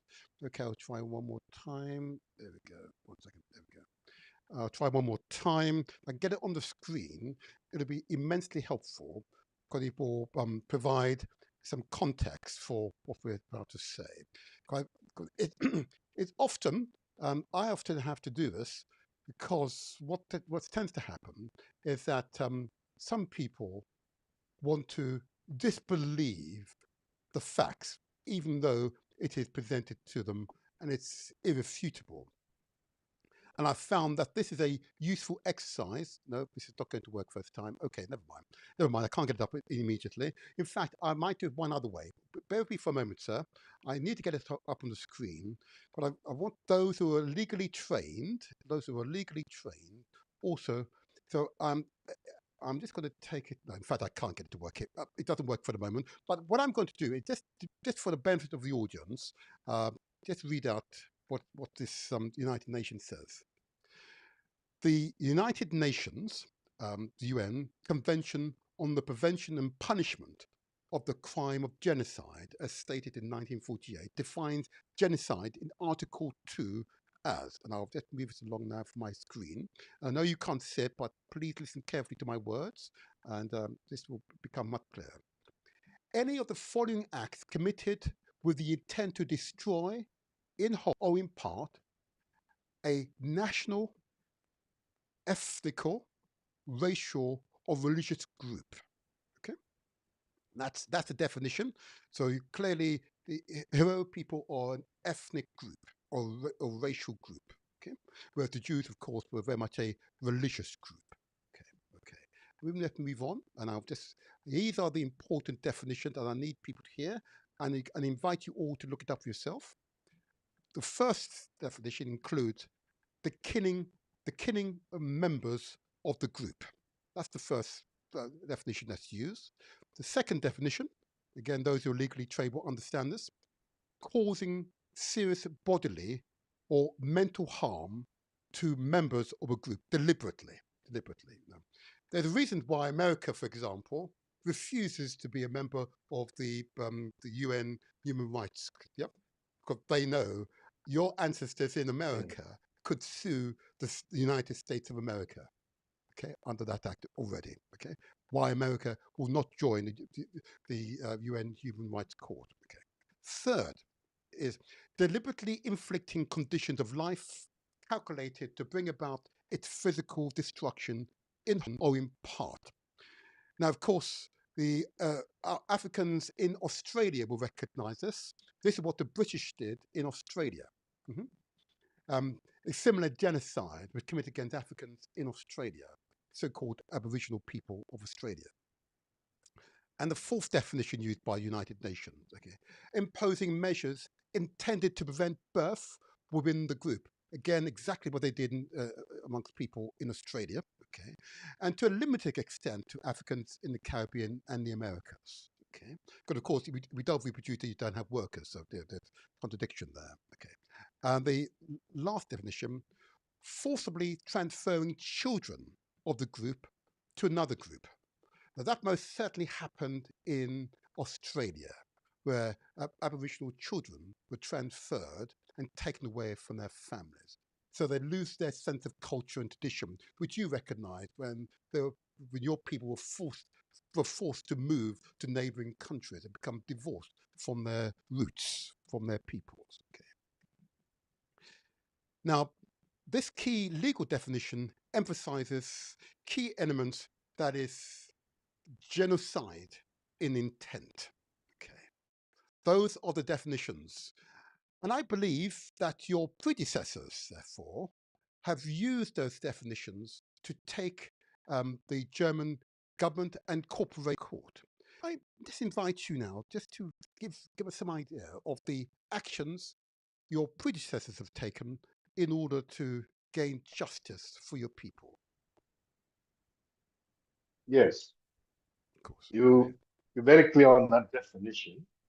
The intent in our case is defined in the extermination order. Yes. The method to deliberately, so the intent was, in this case, was in full, to destroy in full the ethnic group. That's the intent. The methods are very clear. It's blocking people in the desert, questioning water, make sure that they stop of die of thirst. Concentration camps, wake them to death. Hang them. I didn't mention they were hanging people. They had what they call a hanging parades. No. In one day they would hang maybe 300 people all hanged up. Oh my God! I sent you a picture of it. I sent you a picture of a tree that we have commemoration around it every year, because this is a tree where they hanged a lot of herons. Sir, can I just ask you to pause there? Yes. Can I ask you to pause? I'm going to make a confession. Yes. You sent those pictures to me. I thought you'd sent those pictures to me in error. Could I recognize that your ancestors in the Caribbean and the Americas are familiar with such pictures? Until you sent those pictures, and here I am at my grand age, I had no knowledge that that type of behavior would have been exhibited by Europeans, in this case German Europeans, in Namibia. That they were putting people in handcuffs and then lynching them, as the Americans would say, hanging them in that manner. I'd assumed you'd made an error. I'm now embarrassed to admit this publicly. I've not contemplated such barbaric behavior by Germans at that time. And they did it in front of your women and children and other men to demoralize them, so they would not fight back. Yeah. So that's the moral values of Germans, and also a lot of sense of arrogance, because to this day, some of them do commemorate what's the guy? Hitler and so on. And it's the monument of von Trotter. They also, yes, in Swakopmund, Namibia, they still do it. So that's the situation. But in any case, when they finished this extermination with deliberate actions, the von Trotter was rewarded for having done a good job. Yes. The ceremony was held in Berlin. I forgot the name of the building. I was there last year. Yeah, that what you call that Humboldt Museum. There's a whole palace next to it there. Yeah. Okay. We don't need to call the name right now, sir. I now need to take us forward. We've now detailed the horror, the barbaric behavior of the German peoples. I'm going to say the German people deliberately. I'm not going to say the government. It's the German peoples. Okay. And I'm happy for Germans to speak directly to me. Okay. Because clearly, if you still hold the skulls, yeah, African skulls, and have them there as totems, it is the German people. It is the German people. But I'm now concerned now, if I may, I want to now move forward to the battle for reparations. Okay. And I see that your predecessors have attempted to, through the legal route, to gain reparations. Can you just begin the process of just detailing the efforts made to gain reparations for the damage caused to your people? And then we'll get on to the issue of the reconciliation payments, so-called, of 1.3 billion. But I just want you to recall the earlier attempts by your predecessors and your people in the US in particular to gain reparations both from the government and indeed a certain bank, which we might call in a moment. But over to you. Yes, this is a campaign that we have now been on it for the past 33 years. Ever since 1992, Namibia gained its independence in 1990. Yes. So all the years we had postponed the quest for reparation, the demands for reparation, because we needed to get Namibia free from apartheid South Africa. Yes. So that was achieved in 1990. So in the very first case was in the US in 2001 as the 5th Paramount Chief, Kwaima Biwako, took the German government and a few German banks, because the banks benefited from slave labor. Yes. A few other companies, Woermann, Brock, and so on. There's a Woermann, Brock, Line, it's a railway company, and all that. They benefited from slave labor and all that. Yes. So they were taken to the court. That first attempt, we didn't succeed for a jurisdictional issue. Then we paused a bit, we strategized. In 2006, we formulated a motion that was tabled in the Namibian Parliament. At the same time, that 5th Paramount Chief was a member of a minority political party. So through his party, he tabled this motion in the Namibian Parliament. This motion provided the following. It says what has happened to the Hereros and Namas in 1904 to 1908 was a genocide. Oh, so he admitted it was a genocide as defined by the United Nations. Yes, this is the Namibian Parliament. I understand. Right. Okay. Yes. Remember, Namibia and Germany are both signatory to the Genocide Convention. Yes. So in line with that convention, the parliament here in Namibia resolved that Germany has committed a genocide against the Namas and Herons.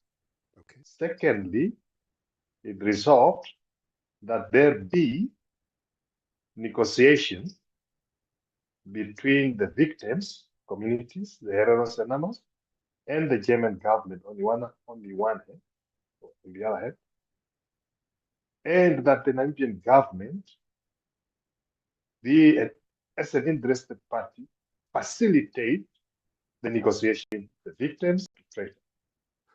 The third last point was that Germany must pay reparations to the Hereros and Namas. Right. So this is now this has become the basis of our ongoing campaign for reparation. So in 2015, Yes. the negotiations between Namibian government and the German government started. We demanded direct participation in line with the Namibian resolution of parliament, Yes. and also in line with the United Nations declarations for the rights of indigenous people, Yes. that victims of crimes against humanity must participate directly or through their chosen representatives. Absolutely. Yes. So when we were now excluded, You were excluded. I don't understand. Why were you we were, excluded? Why were you excluded? the two governments said the negotiations will be between states. This non-state actors will be excluded. Oh, I don't want to go into some of the very controversial issues, okay. but the reality is, it is in the best interest of Germany not to have us at the table. It's also in the best interest of our own government not to be at the table. That is when the government decided that because they are democratically elected, they represent everybody, and they will negotiate on our behalf. Because of this exclusion, we took the German government in 2017 to the New York Federal Court to get Germany to answer or to the reparation. The Federal Court agreed that Germany had committed a genocide, Okay. but it said it has no jurisdiction to preside over the case. So we appealed, went to the appeal court. The appeal court said the same thing. We appealed, went to the Supreme Court. The Supreme Court said it will not look into this matter. It denied to hear us. I see. That's the end of the international litigation. The next process was the local litigation that we're busy with. Maybe I should stop there first. No, it is well. And what you're describing, just be clear there, Case. The US and German courts. Okay. I'm just sure I've understood why the US court was pursued and not the German courts. The US court has what they have, I think it's in 1780 something law, the Tort Alien Act, which Explain. allows, Yes, please. Yes.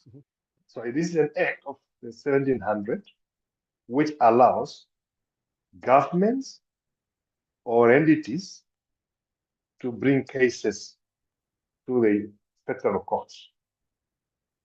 So it is a group. So you cannot go there as an individual, but for group I understand. Yes. cases, the class action, Yes. a class lawsuit. For us as Hereros, who also live, some of us living in Yemen, in in the US, put this thing together, used American lawyers, and took it there. Germany doesn't have that. Ah, I see. But it does. It is a member of the European Union, which most certainly has the European Court of Human Rights and Justice, I believe it's called. Uh, is that not a route? I am not so sure. Our international lawyers did not advise us. The next route that is more viable is the International Court of Justice. Justice, forgive me. Yes, that's what I meant to say. Thank you. Yes. All right. Okay. This is since as I studied what you sought to achieve, uh, you must expect resistance every millimeter of the way. Uh, the outcome is not surprising. So why? Why would Germany suggest to the world that it recognizes the genocide, but is now offering or is offered reconciliation payment over a 30-year period for 1.3 billion?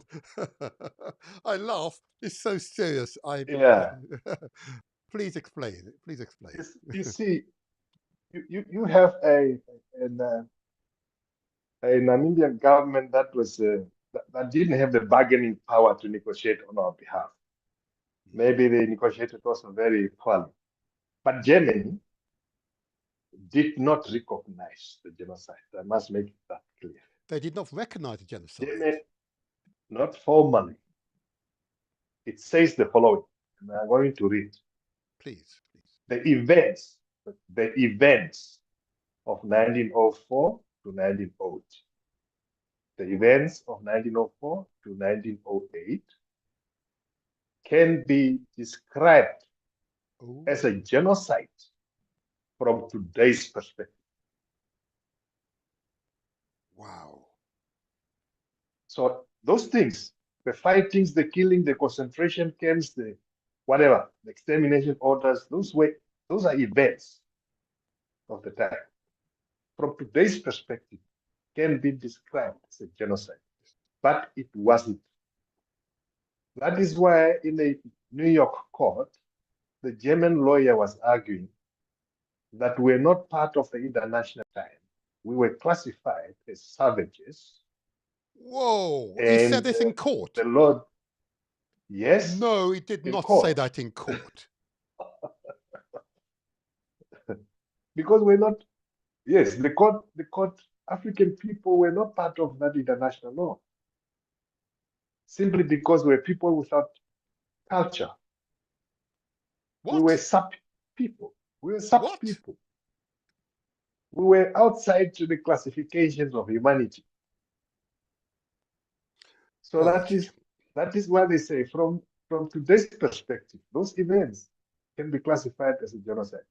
But it was not. Therefore, what Germany is doing to us in their own words, this is a gesture of goodwill. This agreement is a gesture of goodwill. This 1.3 billion euros, a gesture of goodwill to assist the Namibian government in their development agenda. So it's a development aid in line to for Namibia to achieve its objectives of development. So it is not a reparation package. It is not. Agreed. Yes. It is interesting, sir, that to use the term that we, clearly the original human family come from us, Africans. Yeah, that is a genetic and historical fact. Even they admit. Yeah. Yeah. At any point, how can we, the original, the source of Homo sapien, not be human? It's a contradiction. But it's interesting that term was used, particularly in relation to your people who were part of this chattel enslavement, to which I'm a descendant. Okay. There was a report produced under the auspices of a Jamaican judge by the name of Patrick Robinson, but looked at the legality of the chattel enslavement of Africans, your ancestors. Okay. And the term that was suggested by Europeans at the time is that we were not human beings, even though we were being transported for enforced labor. Okay. And the through with the University of West Indies and another organization, uh, got together a group of international lawyers, constitutional, and they reviewed this in 2001 and found that the chattel enslavement and the brutality that was experienced by our ancestors was illegal even at that time. Even at that time, and I will share that report with you. I may, if I can, put you in touch with the judge. Okay. But in fact, that is a fallacious argument to use, and one that can be countered. Okay. Well, we must expect, even though European countries will profess to be civilized, okay, they still wish to defend their ancestors and their brutality. If I may say to all Europeans, that is the most uncivilized action. Yeah. Okay? I'm going to say that to you all. It's It the most is. uncivilized. But I want to, if I may, just to continue, because we need to conclude our conversation in a way that empowers both yourself, your people, and those Africans who recognize that I'm going to use this term, despite your earlier pushback, Pan-Africanist mentality, that you have to work together if you are to move forward meaningfully and sustainably. Okay. How can we, in the wider African family, indeed other families, support you in your effort to secure reparation for the and indeed the number of people? How can we support you? Yeah. Before, let me quickly come in Okay, on of another. course. The joint declaration, the agreement between the Namibian government and Germany for this 1.3 billion euros. The Namibian cabinet has endorsed it. It is now in a process to go to the Namibian Parliament. Oh. We have filed a lawsuit against the Namibian Parliament, or against the Namibian state, for mishandling the negotiations and excluding us. So the case is still pending in the High Court here in Namibia. It may go to the Supreme Court, or it may go to the courts outside Namibia thereafter. But it's a process that we continue to fight. Coming to your question on how can we all put our energies together, you see, the reparation agenda is a global agenda. Yes. The Caribbeans, the DRC, the Congolese, or wherever, against Europe, the Americas, the British, and so forth. But we need to create more networks. We need to work to support. Yes. We need to have these similar meetings or conferences, so that the message is further carried out, and assist each other basically to where to get the message across, as we need to put more pressures on the colonizers. Absolutely. We need to put more pressure on Germany. We need to embarrass it. Germany is guilty as charged. They must know. Yes. Every German child must know they are guilty as charged. They have to carry the full sins of the ancestors, and they need to repent. They need the reparations, and so is the much of the West that has colonized, enslaved, exterminated people. Yes. So that's the message. But while we are on that agenda, we must not forget that we must capacitate our people economically. Therefore, our communities' agendas must be very clear.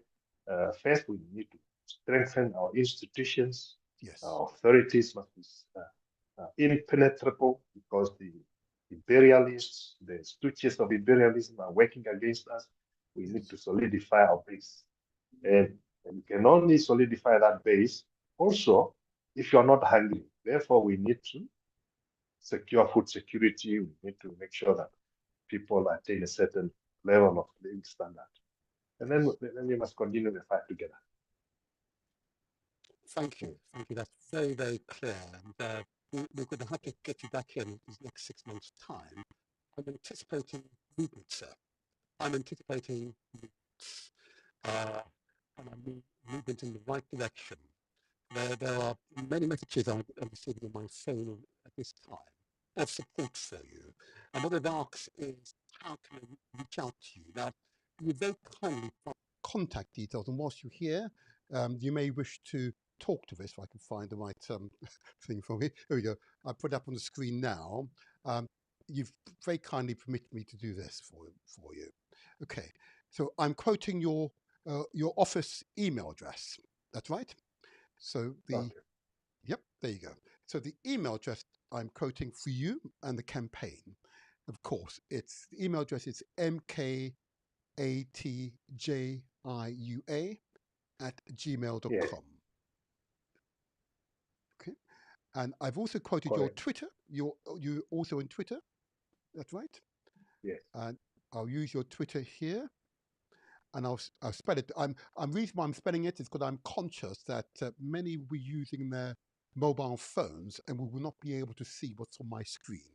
So if I spell it, so the Twitter angle is, or X if you like, it's KOTJIUAMONGAN.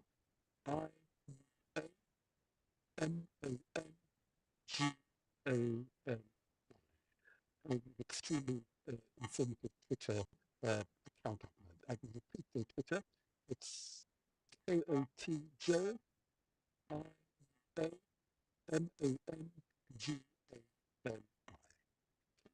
I will repeat the email address. Some example for you to repeat it. Its email address is mkotjia@gmail.com. And please be respectful when you reach out to the Paramount Chief's office.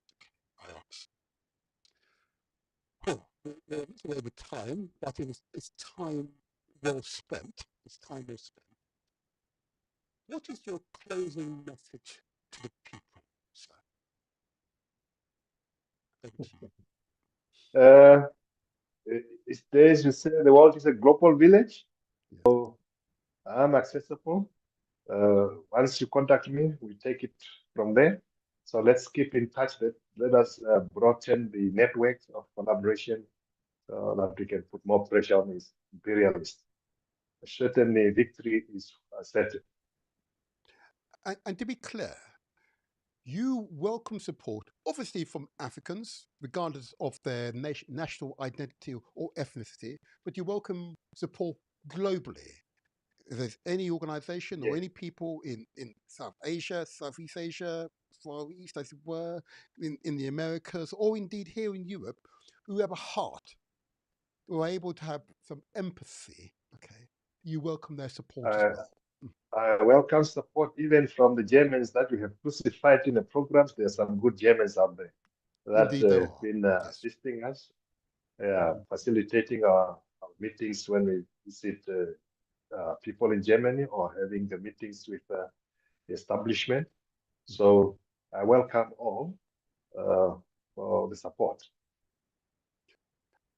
Thank you. Thank you for that. And I will put a link to your contact details in the chat for this live podcast. This podcast will be re-edited, so it will focus on the interview specifically. It will take 48 hours, okay? But the live show here will be available on YouTube and Facebook immediately, okay? So you can see the entire show. If you just want to see the interview, the edited version will be available in 48 hours, okay? And I believe that we should set a date at least once a year, sir, that we speak further on progress made. But I'm convinced, based upon the responses I've had both on the WhatsApp, my email, of course, my other platforms, that there is significant support for your people, and I should also say for the Nama people. You're not here to speak on behalf, Yes, and I would welcome leaders of that yes, community to reach out to me. I would very much welcome to have a direct dialogue. I'd spoken to the Paramount Chief about this prior, and you made it clear that you did not wish to speak yeah. for them. Yes, sir. That's right. That's right. Yep. Uh, Yes, we have a joint campaign with the Nama people. In okay. fact, at the moment, the Nama chief is the head of the joint campaign for liberation. Okay. Good. But it's just the content to Mhm. cover sufficiently. I will talk to my colleagues and ask them to have a link with you, and then we Thank can you. take it thereafter. Thank you from there. Also, as you have suggested, we'll need to keep our contact so that I come around maybe after 6 months. And Yes. when I visit the UK, I'll definitely Oh, make a yes. turn to your studio. I I, will. I look forward to hosting you. Okay, I look forward to hosting you, and of course, I would also invite if you're not a member of the wider reparations campaign, I will send you details so that we can continue to network because together we'll make the Thank you. difference. Sir, Paramount Thank you. Chief, thank you for your time and thank you for the knowledge you have shared with us. And we respect your high civilization, the proudness, the pride that is the Hero people. Thank you, thank you, thank Thank you. you too. Bless it, bless it. Okay. Bye bye, Thank you. bye Bye. bye, bye bye, bye bye. Mm. Wow. Okay, let's see. Take that out. There we go. Wow, that was something. Before you go, please give a reaction. Either give us a thumbs up, give us a thumbs up. Let's indicate that the contents of this show met with your approval. Give us a thumbs up, or leave a message in the commentary. That's YouTube, and we understand your views on the contents of this particular podcast. Um, but I didn't think it was right for me to clap him while he was present. But I want to give a clap for all the Hero and Nama people. I want to give them a big clap. I want to clap because of their determination. They're, they're clearly a valiant people. And what they demonstrate is that courage that, often is not seen by others. It's not seen by others. And we need to applaud them. We need to give a public approval. Let's clap them now. Give them approval. Let them feel the energy for all right minded human beings. Let them hear it.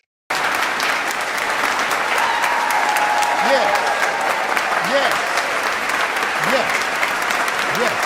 Clap louder for them. Clap louder for them. They must hear it. They must know that we're on their side. Let them hear it. Let them hear it. More. They must hear it. We want to hear it. We want to hear it. Let them hear it. Let them feel our energy. Let them hear it. Let them hear it. I know the Paramount Chief and all Hero and Nama people would have heard our vibrations. We raised that vibration. But together, all right-minded human beings, we together will make the difference. Oh, oh. Oh, sorry, I have to wipe the sweat off my brow. 'Cause what I've learned today is, I have to tell you, it's shalom indeed to that. Shalom indeed. Shalom indeed. I see in the chat someone said, shalom indeed. Shalom indeed. Yeah. Um, what I will do, all the references that were made in the interview will be placed in the commentary section linked to this video on YouTube. Okay, so go into YouTube. All the references made will be available to you in the YouTube chat. Okay, so those of you who are not able to see some of the details of the email address and so on, if you wish to reach out to him, I'll include details in the chat. Okay, all the references he'd made and personalities he'd mentioned will be detailed in the chat that linked to this particular podcast. And if you're not a subscriber, please, it will help us out a great deal if you subscribe, it doesn't cost you a penny. It doesn't cost you a penny. But what it does to the YouTube algorithm, who I understand have more than 400 African people who are subscribed to YouTube, doesn't cost you a penny. What it does is ensures that YouTube will then send out a notification to particularly that cohort that a very interesting podcast that's relevant to you people is there. But it applies to all people, not just Africans, obviously. Please subscribe, give us a thumbs up, leave a message. Don't just leave, because the knowledge will go further, because together we will all make the difference. Thank you, all of you. Thank you, all of you, for your listening here. But before I go, I just want to give a big shout out to a number of organisations. I mentioned already one of the NINAS organisation, an organisation that seeks to achieve peace so you can have prosperity for all Nigerians. The constitution of Nigeria has been called into question for good reason, not only by the Igbo people or the people Biafra of Nigeria, but also, of course, more recently, you will recall in a more recent podcast by the Yoruba people as well, particularly here in the UK, who've identified the fact that Britain entered into a treaty with the Yoruba nation, and it was treating Yoruba nation as if they were an independent nation. It's there in black and white. But returning to the NINAS organization, I'm going to put their contact details. If you want to support the NINAS to support the creation of peace, to create prosperity for all Nigerians, reach out to the NINAS organization. Their email address, I want peace, Pan-Africanism across Africa. The NINAS organization is info@ninasvoice.org. info@ninasvoice.org. I hope to have them back in these studios again, and we can discuss the internal matters of Nigeria, which matters to all African peoples. Yeah? Their website address is www.ninasvoice.org. ninasvoice.org. I commend that organization that seeks to achieve peace so we can generate prosperity for all Nigerians. I also, before I go, want to give a big thumbs up to our great inventors. And some of you will be aware, and I will hopefully have them in these studios not too distant future, that Africans, I repeat, Africans have invented a means to generate electricity from the surroundings, from the radio waves in the surrounding. So you can have a perpetually powered car, a perpetually powered TV, a perpetually powered house for no cost other than the initial capital layout for the equipment. The Americans are refusing this African inventor a patent so he can distribute this technology worldwide. A car powered by a perpetually supplied energy source is now available for sale in Zimbabwe. So if you're in Zimbabwe, you can buy Michael Chickenbuka's technology, a car that doesn't need to be recharged. Wow. The African genius arises. The Americans are preventing him from getting that patent. Yeah? His technology being scrutinized by international universities to assess its veracity, and it's found to be true. We here in Britain should not be killing ourselves to pay for energy. It's a complete rip-off, a complete rip-off. Together, people, we can effect the changes that benefit the whole of humanity. You heard that great Paramount Chief say, this fight of brutality would be melted out to his people. When engaging the Germans, it was clear they were not going to kill women, they were not going to kill children, and they were not going to kill holy people, priests.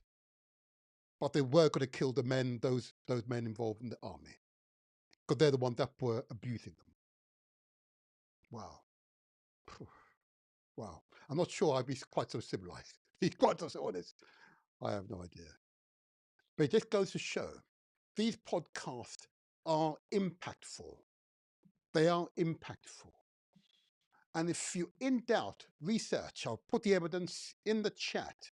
I invite you to scrutinize it. If I've got anything wrong, please, you can reach out to me. Okay, you can reach out to me. The email address is there on the YouTube channel. You can see my email address there.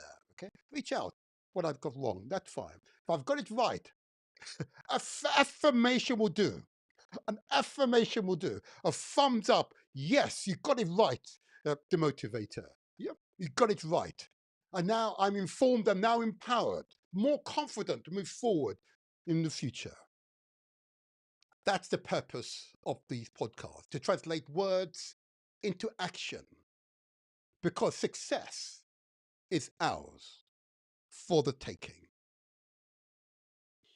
So, until the next strong, and I'm going to play part of the intro video, which has much information that's been relayed, but in a more condensed and more detailed format.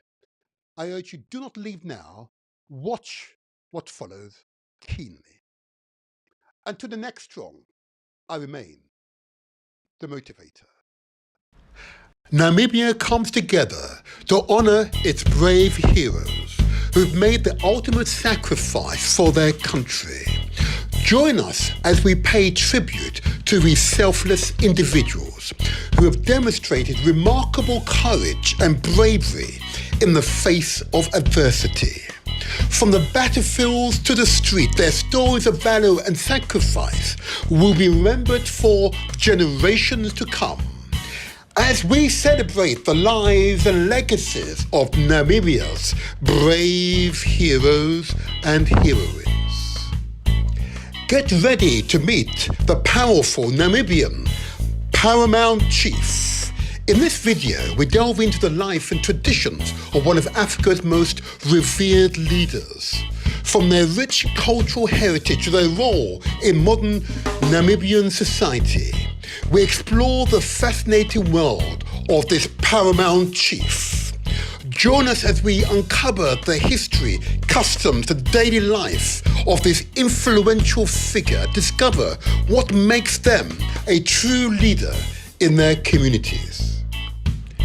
In this explosive interview, Namibia's Paramount Chief shed light on the dark secret of Germany's colonial past, revealing the hidden shame that has been hidden from the world for decades. From forced labor to genocide, the chief uncovers the atrocities committed by German colonizers in Namibia and demands justice for the victims and their descendants. But what is Germany hiding? And why are they refusing to acknowledge their dark history? Join us as we delve into the shocking truth behind Germany's hidden shame. Namibia's ethnic groups, the San people. The San people of Namibia, Botswana, and South Africa are considered the oldest continuous human populations. Genetic studies show that their lineage date back over 100,000 years. Deep in the heart of southern Africa, where the vast Kalahari meets the sky, live the San people, the world's most ancient community. For thousands of years, they have walked these lands, carrying with them a deep knowledge of nature, survival, and tradition. They are a reminder that we are a single human family. The Herero people of Namibia are a pastoral cattle breeding nation. It is believed they migrated from East African lakes, arriving in Namibia about 350 years ago. Their initial home was the Cocoon Land near the Kuan River. But some 150 years ago, a large portion of the Herero population moved southwards, leaving the Himba and Chimba tribe behind. Namibia was a German colony, a pivotal event that encapsulated the darker aspect of German colonization. It's the Herero and Nama people genocide, a brutal campaign of extermination waged against the Herero and Nama people between 1904 and 1907, German colonial troops killed tens of thousands of Herero and Nama people, herding them into concentration camps where they were subjected to forced labor and starvation and brutal treatment. Estimates are that of the 80,000 Herero in Namibia in 1900, about 16,000 remained by 1905. About 75% of the Herero population has been exterminated. This genocide was one of the first 20th century, was a stark example of the brutality and racism that underpinned German colonization. It is a legacy that continues to haunt Namibia to this day. German shame. The United Nations UN Convention on the Prevention and Punishment of the Crime of Genocide in 1948 defines genocide in Article 2 as any of the following act committed with intent to destroy, in whole or in part, a national, ethnical, racial, or religious group, such as killing members of the group, causing serious bodily or mental harm to members of the group, deliberately inflicting conditions of life calculated to bring about its physical destruction in whole or in part, imposing measures intended to prevent birth within the group, forcibly transferring children of the group to another group. This legal definition emphasizes intent as a key element in genocide. On October 2nd, 1904, German General von Trotha issued a spine-chilling extermination order stating that any Herero found within the so-called German territory should be shot. Survivors were placed in concentration camps where forced labor, malnutrition, and disease killed an estimated 65,000 to 80,000. Over 80% of the population perished. A similar campaign was carried out against the Nama people. Samuel Maharo led the Herero into battle against German forces in 1904. His leadership during the Herero uprising was a defining moment in Namibia's history, marking one of Africa's first organized armed resistance against European colonial rule. Despite the devastating losses, Maharo's leadership symbolized the Herero's unity, resistance and survival. His legacy continues to inspire Herero people in Namibia, particularly in their ongoing fight for justice and recognition of the atrocities they've endured. His remains were later repatriated to Namibia in 1923, and his funeral in Okondaja became a historic moment, marking the beginning of the annual Maharo Day, a commemoration of Herero identity and resilience. The Paramount Chief Kaima Rikoko, under his direction in September 2001, members of the Herero community filed a lawsuit in the US against the German government and Deutsche Bank, seeking reparations for the genocide and related atrocities. In January 2017, under the direction of Paramount Chief Rokoro, descendants of the Herero and Nama people filed a class action lawsuit in United States District Court for the Southern District of New York. They sought damages under the Alien Tort Statute for the incalculable damages caused by the genocide. Germany has not paid direct reparations to the descendants of the Herero and Nama people.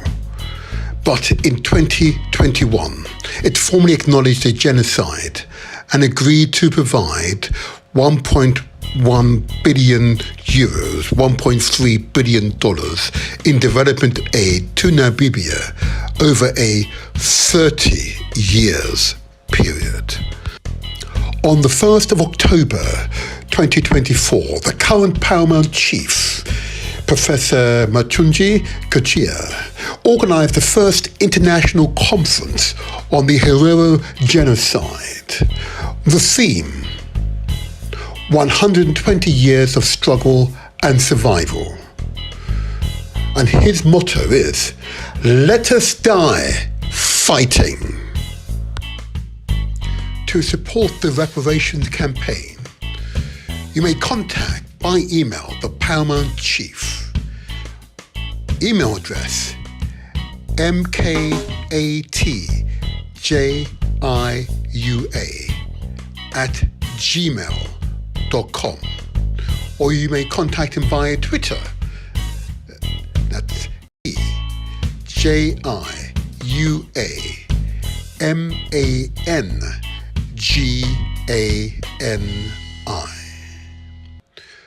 Your support is most welcome.